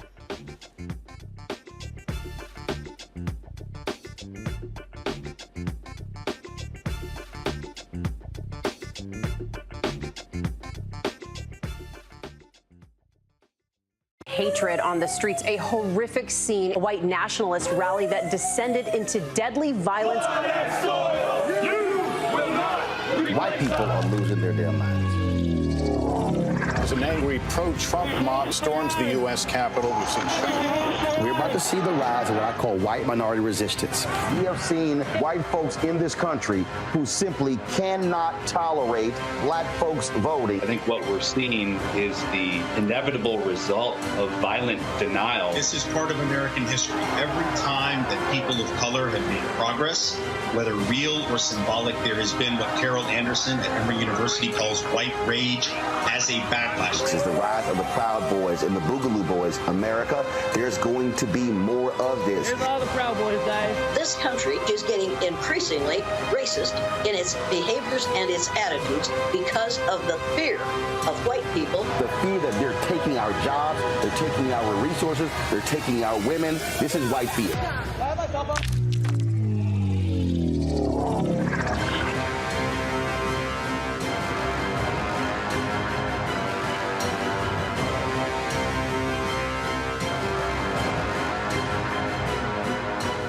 Black Star Network is here. Oh, no punch! I'm real revolutionary right now. Thank you for being the voice of Black America. All momentum we have now, we have to keep this going. The video looks phenomenal. See, there's a difference between Black Star Network and black-owned media and something like CNN. You can't be black-owned media and be scared. It's time to be smart. Bring your eyeballs home. You dig? Hi, I'm Jo Marie Payton, voice of Sugar Mama on Disney's Louder and Prouder Disney Plus, and I'm with Roland Martin on Unfiltered.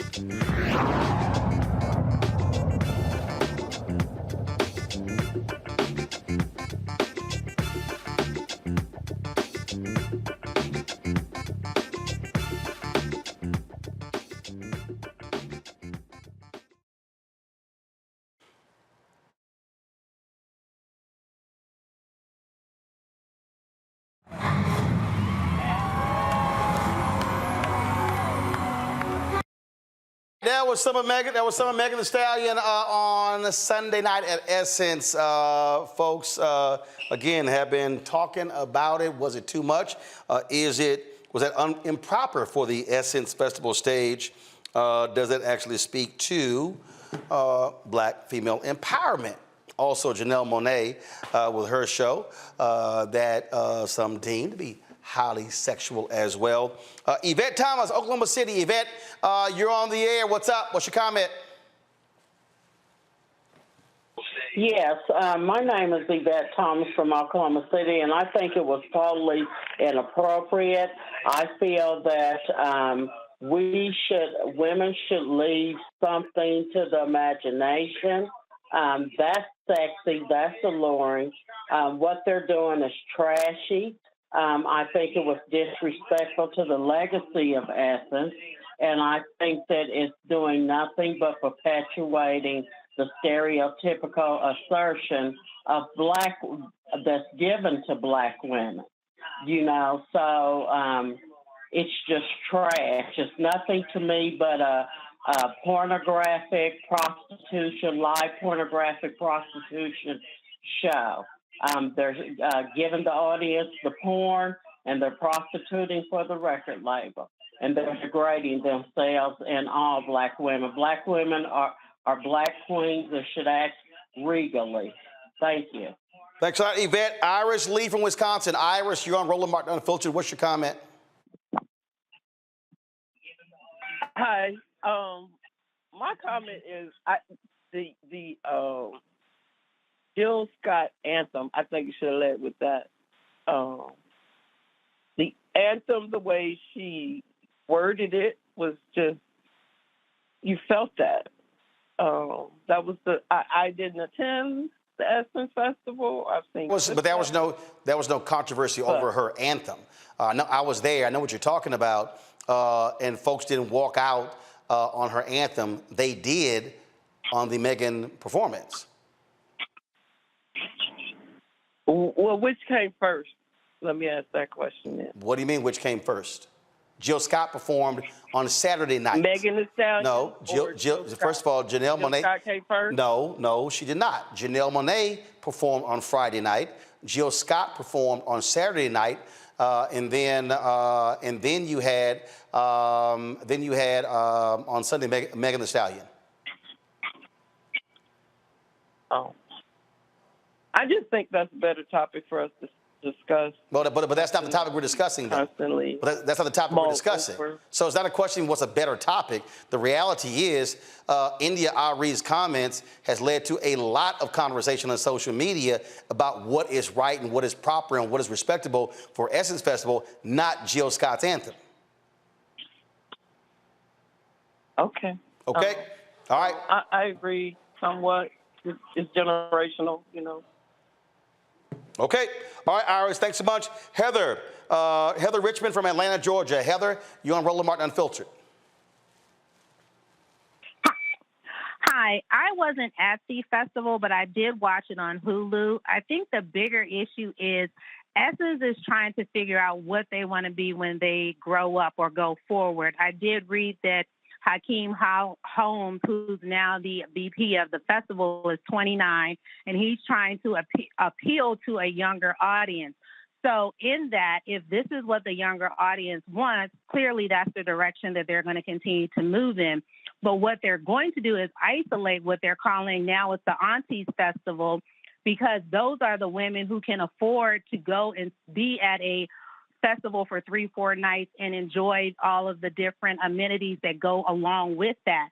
So if you do want that particular demo to continue to come, you're going to have to figure out how to make a balance so that they're not exposed to things that they don't necessarily want to participate in, but younger people who find it not the same, aren't offended by it, and who aren't willing, or who are willing to sit through it and actually enjoy it and will want to attend, with the quote-unquote aunties who want to do the other things that Essence offer, but may not necessarily want to participate in those sort of, I'll just say, Megan Thee Stallion-esque sort of activities or concerts. Okay. All right. I certainly appreciate it, Heather. Thanks a lot. Niambe, the thing here, when you think about the different acts, if you will, okay, and I think this is the thing that people have to look at when you start talking about the performers, and that is there were certainly different performers all throughout the show, all weekend. So it wasn't like you had sort of one genre that took place all weekends. And so I'm trying to sit here. Let me do this here. Let me go. I'm switching iPads here. So folks, hold that B-roll. Let me go to this iPad. Nope, wrong one. Give me a second here. And again, because I think, again, we talk about context. And so this is night one. Night one, you had Lauryn Hill, who closed. Then you had, before Lauryn Hill, you had Dougie Fresh and commemoration of 50th anniversary of hip hop, which featured Big Daddy Kane, EPMD, KRS-One, Slick Rick. Janelle Monae performed as well. Before her, Ari Lennox, Jagged Edge, Tim's, and Toby Nwigwe. And then, of course, you also had hosted by Dion Cole. Now, that was night one. Then when you go to night two, you had the closer, Missy Elliott. Before her, Jill Scott. Before them, you had a celebration of hip-hop from the South, Jermaine Dupri, featuring Big Boy, Gucci Mane, Lil Jon, Ludacris, T.I. Before that, Ice Cube, DJ Quick, E40, Ice-T, JJ Fad, Lady of Rage, Yo-Yo, and also performances by Coco Jones, Monica as well. And so let me go back to, and then, of course, that was night two. Then night three, the close was Meg Thee Stallion. You had Wizkid before her. Then you had this curation of the celebration of hip hop by Angie Martinez, which featured Eve, Mia X, Remy Ma, Salt and Pepper, Trina, and then performances by Kiss Daniel, Mooney Long, and others. And so I guess here, bottom line, and this is how a lot of people actually do this, Niambe. They like some artists, and what they'll do is they'll stay to watch them, and then they'll leave and go get something to eat or go to a suite or go somewhere else, and they don't like the particular artist, and then they actually might come back. And so that's also how a lot of people also operate when they're there. I can tell you what typically happens, those early shows, I would say anything from 7 to 9, especially in the front sections, damn near empty. But most people are coming there for the final 3 acts. And so it varies as to how people, so you have all of these different options based upon your musical taste. You don't actually have to stay for all of the concerts. Absolutely. And what is not for you is not for you. I think it's interesting, again, that we picked out these 2 young women to clutch our pearls. But when you read that list of everyone who was there, multiple people on that list, men included, had very sexually explicit lyrics. Now, if this is a conversation just about that, then that's a conversation we should have. I think it's convenient, right, to talk about the sexiest, the most sort of provocative. But if we're going to have a conversation about the sexualization of Black people and Black women in particular, then let's have that conversation and sort of not pick out these 2 artists as the sort of scourge of the Black community, if you will. And I'm not suggesting that India Arie was trying to say that.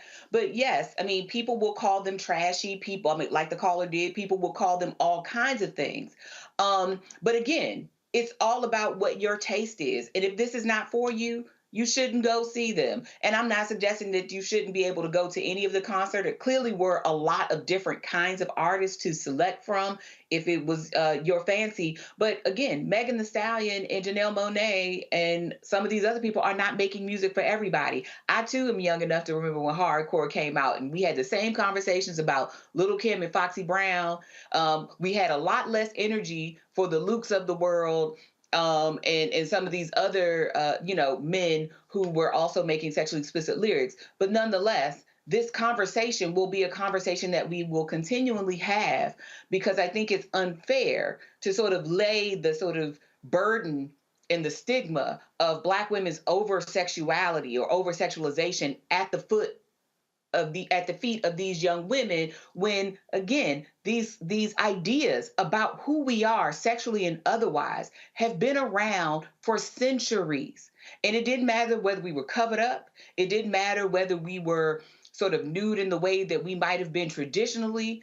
The sexualization of Black women is not going to stop because some Black women decide to cover up or some Black women decide to change the lyrics in their song.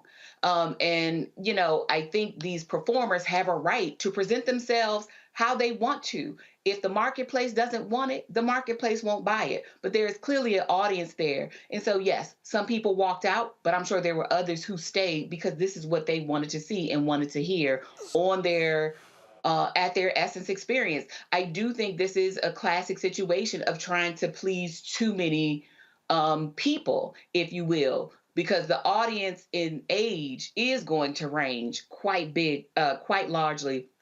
And so what a person like my mother would want to see and what I want to see and what my niece wants to see are not going to be the same. I think this is one of those moments. Teresa, trying to make money. Teresa, I think also what you're dealing with here is, again, let's just look at just pure numbers. Essence Festival is going to be 30 years old next year, okay? So that means if you went to your first Essence when you were 25 and somebody posted the first lineup, man, I wish I could find it. I forgot who tweeted that. And it was the first lineup. And it was Luther Vandross, it was Frankie Beverly and Mays, it was just a number of Gladys Knight. And so if you were 25 when Essence first started, you're now 54. And what you've always had adult R&B artists. Then in the last several years, then you've seen Chance the Rapper, you've seen Kendrick Lamar, last year Nicki Minaj closed. And so you've seen a migration of those artists. You had the compilation of Bad Boy, you had the compilation of Master P and his group as well. And so the issue that Essence has to deal with, you have extreme loyalty from a whole bunch of people who've been riding with you for a long time, who've been buying tickets, but you also want to have a 40th and a 50th Essence Festival because it generates 90% of the profits for the company. You're right, and that's the question they have to answer. I mean, but if you were to do a recap video from the 25 years ago till today of what we just saw at Essence Festival, it's two different reactions. Like, I'm not, coming to a concert to look at people shake their behinds all day. It's not making sense. If I wanted to do that, I could probably just go to a strip club or something. But I think the essence of Essence Festival for me was that bold, beautiful, saturated music, that really touched souls. They had, really good artists. They had really good conversations. And I think now it's more so, I'm looking at artists that more so look like performers than the artistry of it. And so for me, like I said before, I'm standing, and I was getting some text messages about this, just like, oh, you need to express yourself more. And I'm like, I am being expressive just with my clothes on. So I think there's, as Essence is trying to figure out, the best way to figure out, maybe it's Essence 2, right? Essence Fest 2, like for a younger generation. But I think the original Essence Fest, they need to stick to brand and messaging because, audience, even the age bracket, I'm sure I'm not alone when I'm in my 30s, still hoping and wishing that we still had that, like bring her, she's a great artist. There's other artists that aren't doing what we just seen that are really, streaming charts and really, impacting a little differently than what we are. So I just think Essence Fest should really just be the example of what they used to be than something that they're trying to graduate to in order to reach another audience. I'm going to come to you in a second, Larry. I want to go back to the phone lines here. Terrence Jackson from South Carolina. Terrence, what's your comment? So me and my wife were actually talking about this. We were in attendance at the Essence Festival. And number one, the concert is just way too damn long, getting out at 2 a.m. in the morning, 2:30 in the morning. Honestly, like by the time you got to Sunday, I honestly think that the majority of people that were walking out, they were just tired. I think the Little Wayne surprise concert just kind of like wore a lot of people out. But if you go back to Saturday, even like in the seats and everything, you saw all different types of women that were kind of twerking and backing it up in their seats. Pretty much everybody was vibing. So I really think that we just need to be open to how women have evolved. And there's different kinds of women. You could see that there were like different age groups of women and men that were there at the concert, which this was our second time attending the festival. We saw more of like our age group. I'm 38. My wife is 36, but you saw more like mid-20s, early 30s that were there. And so there were people that were vibing with Meg Thee Stallion on Sunday, even though we left, but we were just tired at the end of it. But it was a good time. And I just think people just need to be open to like where we are all going, and we're just not the same. And there's different musical tastes for everybody. But, there was a vibe for anybody that came, just like you mentioned earlier. The lineup was so diverse that you could literally pick and choose who you wanted to see and how you wanted to see them. All right, appreciate it. Thanks a lot. But let me say this about all the people who are complaining about it going long. We're going to go to a break. We're going to come back. Y'all, this ain't the first damn time Essence Fest been long. It's not. Listen, the first concert starting around 7, okay? The last one's going to end around 1:30. You don't have to stay there all 6.5 hours. You don't have to, okay? And so if you actually want to stay all 6.5 hours, take your ass to sleep, take a nap. I've been going 16 years, okay? And I've been there from the beginning to the end. I didn't leave early either night. I left early last year. I thought Nicki Minaj, I couldn't deal with the lip syncing. Sorry. But again, that's what you're dealing with here. So y'all, the whole point of diverse lineup is to give you lots of options. I know a lot of people who said, yo, I'm skipping Friday night. I don't want to see Lauren. I don't want to see Janelle, but I want to be there for Missy. And so those things happen. And so this is what happens. The reality is you cannot have an event that's going to please everybody when you're talking about multiple demographics, even among African Americans.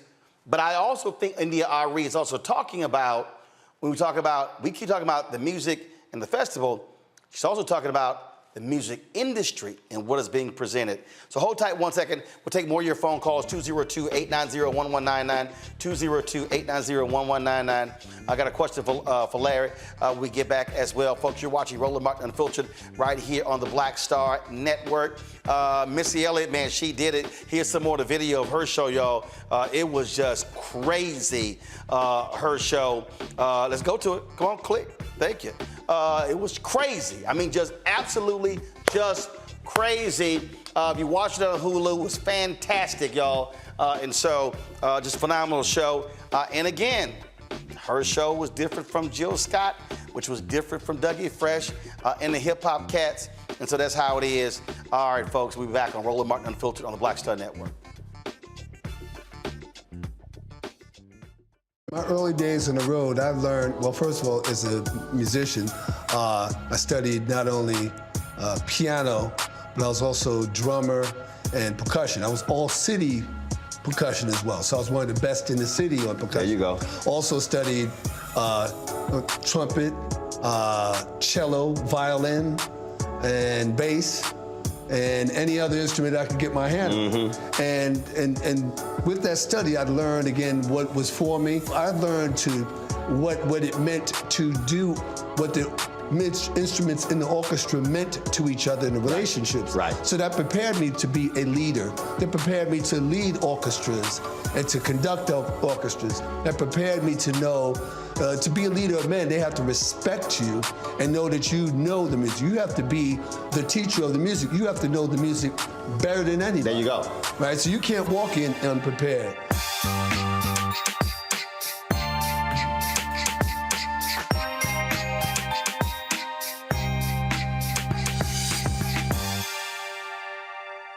When you talk about blackness and what happens in black culture, we're about covering these things that matter to us, speaking to our issues and concerns. This is a genuine people-powered movement. There's a lot of stuff that we're not getting. You get it, and you spread the word. We wish to plead our own cause. Too long have others spoken for us. We cannot tell our own story if we can't pay for it. This is about covering us. Invest in black-owned media. Your dollars matter. We don't have to keep asking them to cover our stuff. So please support us in what we do, folks. We want to hit 2,000 people, $50 this month, raise $100,000. We're behind $100,000, so we want to hit that. Y'all money makes this possible. Check some money orders. Go to P.O. Box 57196, Washington, D.C. 20037-0196. The Cash App is $RM Unfiltered. PayPal is R Martin Unfiltered. Venmo is RM Unfiltered. Zelle is Roland at RolandSMartin.com. Hi, my name is Freddie Ricks. I'm from Houston, Texas. My name is Sharon Williams. I'm from Dallas, Texas. Right now, I'm rolling with Roland Martin, unfiltered, uncut, unplugged, and undamn believable. You hear me?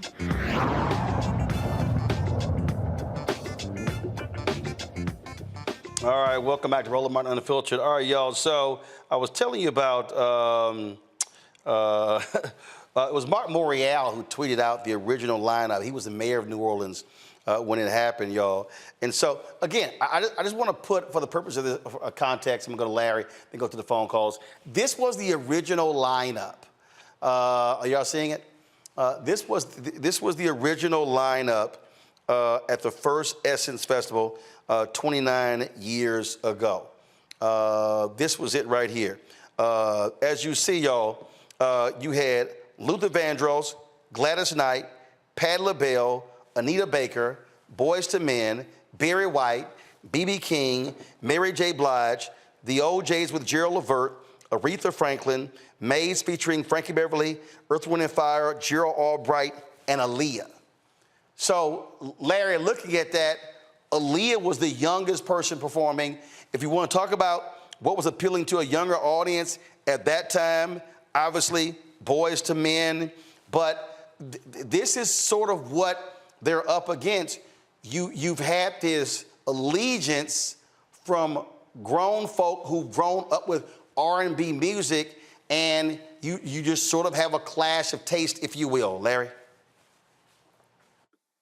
I think what's interesting about that list, and we talked about the individuals that performed the last a couple of days ago, is also it kind of talk about the black community and black music in general, which is always evolving. So I didn't see any hip hop artists on that list, which is interesting. And now you talked about it is essentially, obviously, with the 50th anniversary of celebrating hip hop, so obviously there's a focus, but also anchored in some of the more recent hip hop artists in terms of Meg and some of the other folks that you mentioned. Remember, this is 1995. Remember, this is 1995. I mean, even though hip hop, I mean, let's just be clear. Who are you? Look, if we really want to have this conversation, it's a lot of places they were not trying to have hip hop artists. There's a certain crowd they did not want to have there. You look at this lineup, they were appealing to grown ass people. Yeah, people who had jobs and money. Right. I mean, yeah. They had mortgages. So you're right. They were specifically looking for a particular kind of crowd. And as Essence has evolved and black music has evolved, and so I think I want to note, Roland, we talk about generation age groups. There are people in their 40s and 50s rocking with Meg now. Let's be clear. So I think that's really important. Once again, we talk about the history of hip hop. So so obviously 29 years ago, they were certainly looking for a certain, in terms of, black folks with a certain socioeconomic background, so to speak, who had deep pockets, had some money in there, who could spend on hotels and the show, et cetera. But once again, that it is evolved in terms of who you're trying to attract. So now they're trying to attract a younger generation. And in that last 29 years, hip-hop's popularity has exploded.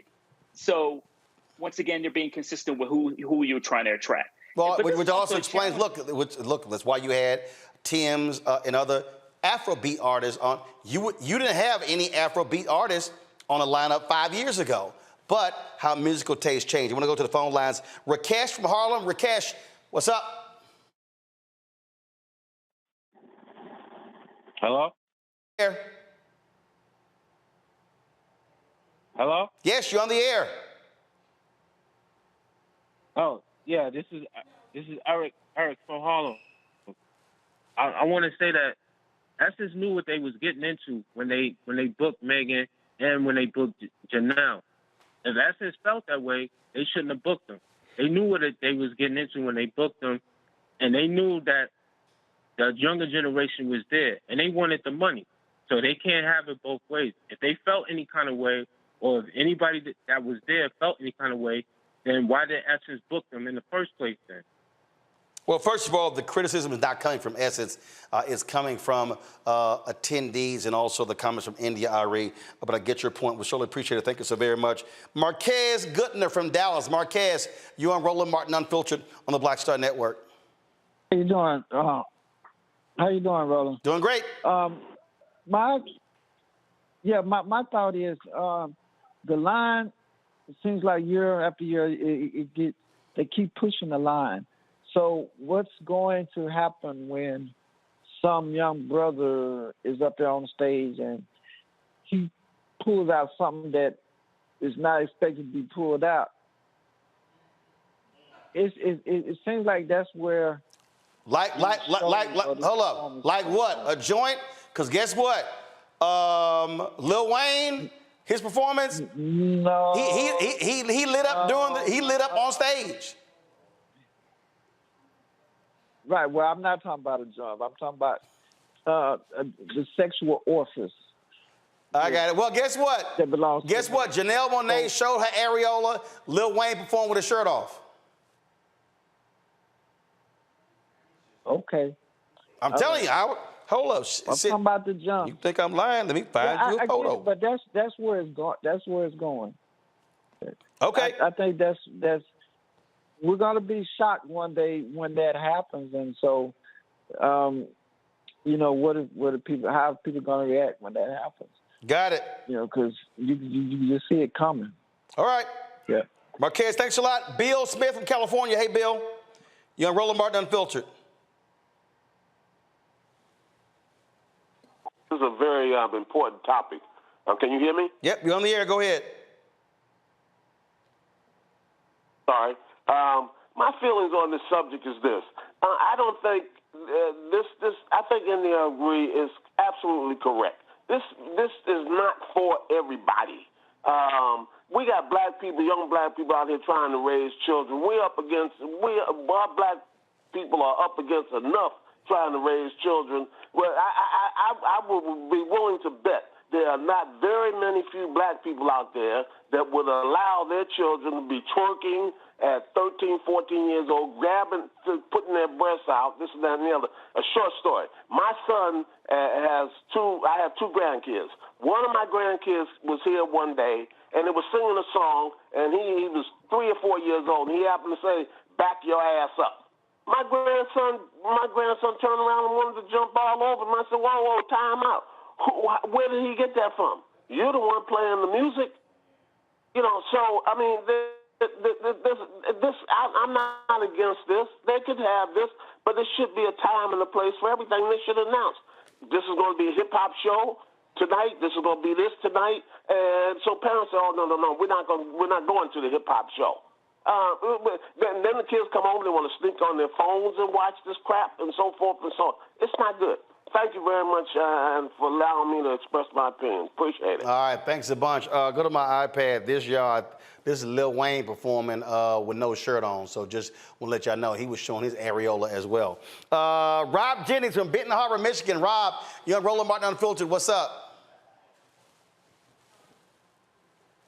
All right.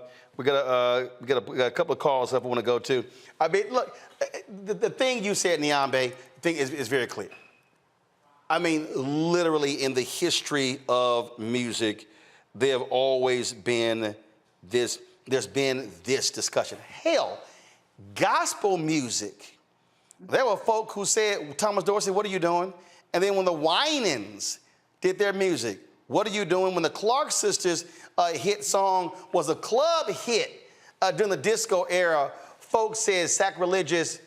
You've had that. I just think what you're dealing with here, when you have an event where you have multiple generations, you're going to have that clash, especially when for a long time, you can always count on there being R&B artists who didn't shake that ass, who didn't use lyrics like, look, I've said, like, literally, I did, I'm gonna tell you right now, I did crack a joke around the folk around us with Megan performing. I said, hey, does Megan have any songs where it don't involve beat the pussy up? Yes, I said that. Because that's like literally, we were sitting there and I was cracking up laughing. I was kind of like, do all the lyrics sound the same? And the folk, we were all cracking up laughing. But that's literally her style, who she appeals to. Her songs are not like a multiple range of Beyonce. That's not her lane. It's not. But I also think, look, I think it's interesting that people clutch their pearls over rappers in particular because they are very explicit R&B songs. They sound different to the ear, perhaps even nicer. But they don't use the explicit language. But when Aaliyah says age ain't nothing but a number, throwing down ain't nothing but a thing, what was that about? Because the 95 Aaliyah was married to a Robert Kelly who was an adult man. Yeah. So we can talk about, I'm just saying, there are ranges of things that we can discuss. Yes. We can kind of opine about a time when it was kinder and gentler. But the music of 1995 was still very sexual. I remember listening to Doggy Style in my mother's car and getting in trouble because of the lyrics of Snoop songs. So I just think we have a long-standing discussion that comes up year after year. But in this event in particular, I think people do feel a certain kind of ownership around it and feel like there should be borders, right? That this is an uplifting women empowerment event and these people don't fit. But I think while we're doing that and pointing our fingers, we have to be very careful not to reify these same stereotypes and to do the good woman, bad woman thing. I don't think that's helpful either. And I don't like the language that people are using to talk about these people because one, neither Meg Thee Stallion or Janelle Monae, are children. They don't make music for children. And I think the last caller was just right, which is if children are hearing these things, then we need to talk to parents about them. But I was a kid too. We're all going to listen. I listened to Dirty Millie Jackson records when I was a kid. I didn't have any business listening to. So kids will find a way. Nonetheless, you know, this sort of hand-wringing about the children, all that always comes up over and over and over again. But again, the lineup was announced in advance. People knew who were going to be there. People had an opportunity to listen to their music in advance and say, I don't want to participate in this. This is not my crowd. I'm going to go to Missy or I'm going to go see Dougie Fresh, but the rest of it, I'm going to leave. I just think this is a hard thing to do. Because like you said, you have people who've been going for the last 30 years. You have people who do feel ownership about what this ought to be, right? What this should look like, how women should present themselves. And I just think it's going to be a tussle. Niambe, one of the YouTube folks said Aaliyah was singing "Agent Nothing But a Number" in some big ass baggy clothes. Larry, what's your comment? Larry, what's your comment? Even a little bit funny. Larry, what's your comment? A full grown. Hold on. You said that. I'm just reading what the comment was. Larry, your comment. This is an ongoing, like Dr. Carter talked about, this is an ongoing topic in the Black community about what's appropriate, what's not appropriate. Also want to highlight, we talked about, you talked about Luke a little earlier. I'm also old enough to remember 2 Live Crew and how they used to set it off in their concerts. And then, obviously them being arrested and challenges they faced their concerts throughout the But I don't think they ever were on the Essence stage. Oh no, they didn't mess. No, they weren't gonna make it on. But see that. But again, no. I just want everybody to understand. I'm gonna give y'all a story. Matter of fact, damn, I need to find the photo. And it's a true story. So, Uncle Charlie was performing, and Trey Songz stopped by his dressing room, and I think Trey performed the previous night. And I dropped by the dressing room. I gotta find the photo. And so I was, of course, I was clean. Uncle Charlie was clean. And so Trey Songz said, man, both of y'all clean. And this is exactly what Uncle Charlie said. He said, Trey, it's some grown ass people out there. He said, and when you sing in front of grown ass people, you need to dress like you talking to grown ass people. Because Trey had on some jeans. I think when he performed, he had a wife beater on the stage, which he took it off. So the following year, Trey Songz was back. Trey came out in a tuxedo. I think he eventually got out of the tuxedo. So he's backstage. He had hurt his ankle on stage. So I go into the dressing room, and I said, I see you rocking that tuxedo. He said, oh, I was listening to you and Uncle Charlie last year. So the point I'm making is, that's really, I think, the clash we're having here. Even when you've had younger artists, others who's always said, hey, this is who that Essence audience is. What we have to accept, though, is that the Essence audience changes. And so the question then becomes, do you change? And you grapple with that. And I can tell you, talking with people who the previous owners of Essence, they also grapple with, look, it was a battle when they decided to stop inviting Frankie Beverly and Maze. Ed Lewis said, as long as I am running Essence, Frankie Beverly and Maze will always close Essence Festival. Always. I think for like 15 plus straight years, they were there. There was a point when they didn't invite them back. And it was a huge controversy because they were saying we have to also evolve. And so this discussion, they've actually had, in Essence, internally, what type of artists, when do you invite them, when are we ready, because you're appealing to different folks. That is it for us. To the rest of the caller couldn't get to, I'm sorry about that. Niambe, thanks a bunch. Larry, thanks a bunch. Teresa, thanks a bunch. She had to go as well. Folks, great conversation. We appreciate all the dialogue. Be sure to share this here. Look, this conversation ain't gonna end. It ain't gonna end. And so in India Arie, she ain't backing down, but the reality is, I get her point 100% of what she's saying, but I'm saying that what you're dealing with here is, you're dealing with an event that's multi-generational. You're you're gonna have this conflict always. Folks, be sure to support us in what we do, because guess what? Ain't nobody else having this conversation. ABC, NBC, CBS, Fox, they ain't having this conversation. Okay, that allows for all the multiple viewpoints in here. It ain't happening. This is why you must support Black-owned media.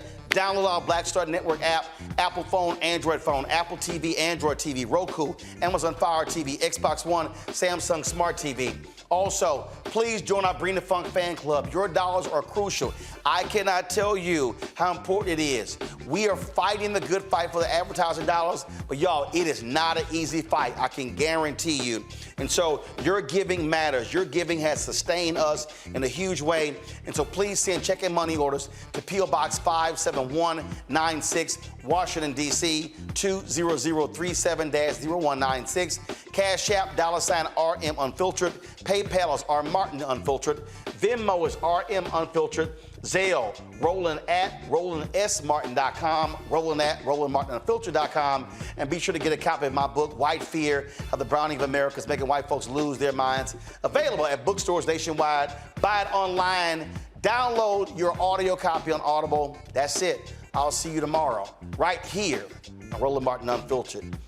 All right, folks, y'all take care. Holla! Folks, Black Star Network is here. Hold no punches. I'm real revolutionary right now. Support this man, Black Media. He makes sure that our stories are told. Thank you for being the voice of Black America, Roland. Stay black. I love y'all. All momentum we have now, we have to keep this going. The video looks phenomenal. See, this difference between Black Star Network and Black-owned media and something like CNN. You can't be Black-owned media and be scared. It's time to be smart. Bring your eyeballs home. You dig? Pull up a chair, take your seat. The Black Tape with me, Dr. Greg Carr, here on the Black Star Network. Every week, we'll take a deeper dive into the world we're living in. Join the conversation only on the Black Star Network. Hi, I'm Dr. Jackie Hood Martin, and I have a question for you. Ever feel as if your life is teetering and the weight and pressure of the world is consistently on your shoulders? Well, let me tell you, living a balanced life isn't easy. Join me each Tuesday on Black Star Network for A Balanced Life with Dr. Jackie. We're all impacted by the culture, whether we know it or not. From politics to music and entertainment, it's a huge part of our lives, and we're going to talk about it every day right here on The Culture with me, Faraji Muhammad, only on the Black Star Network. I'm Deborah Owens, America's Wealth Coach, and my new show, Get Wealthy, focuses on the things that your financial advisor and bank isn't telling you, but you absolutely need to know. So watch Get Wealthy on the Black Star Network.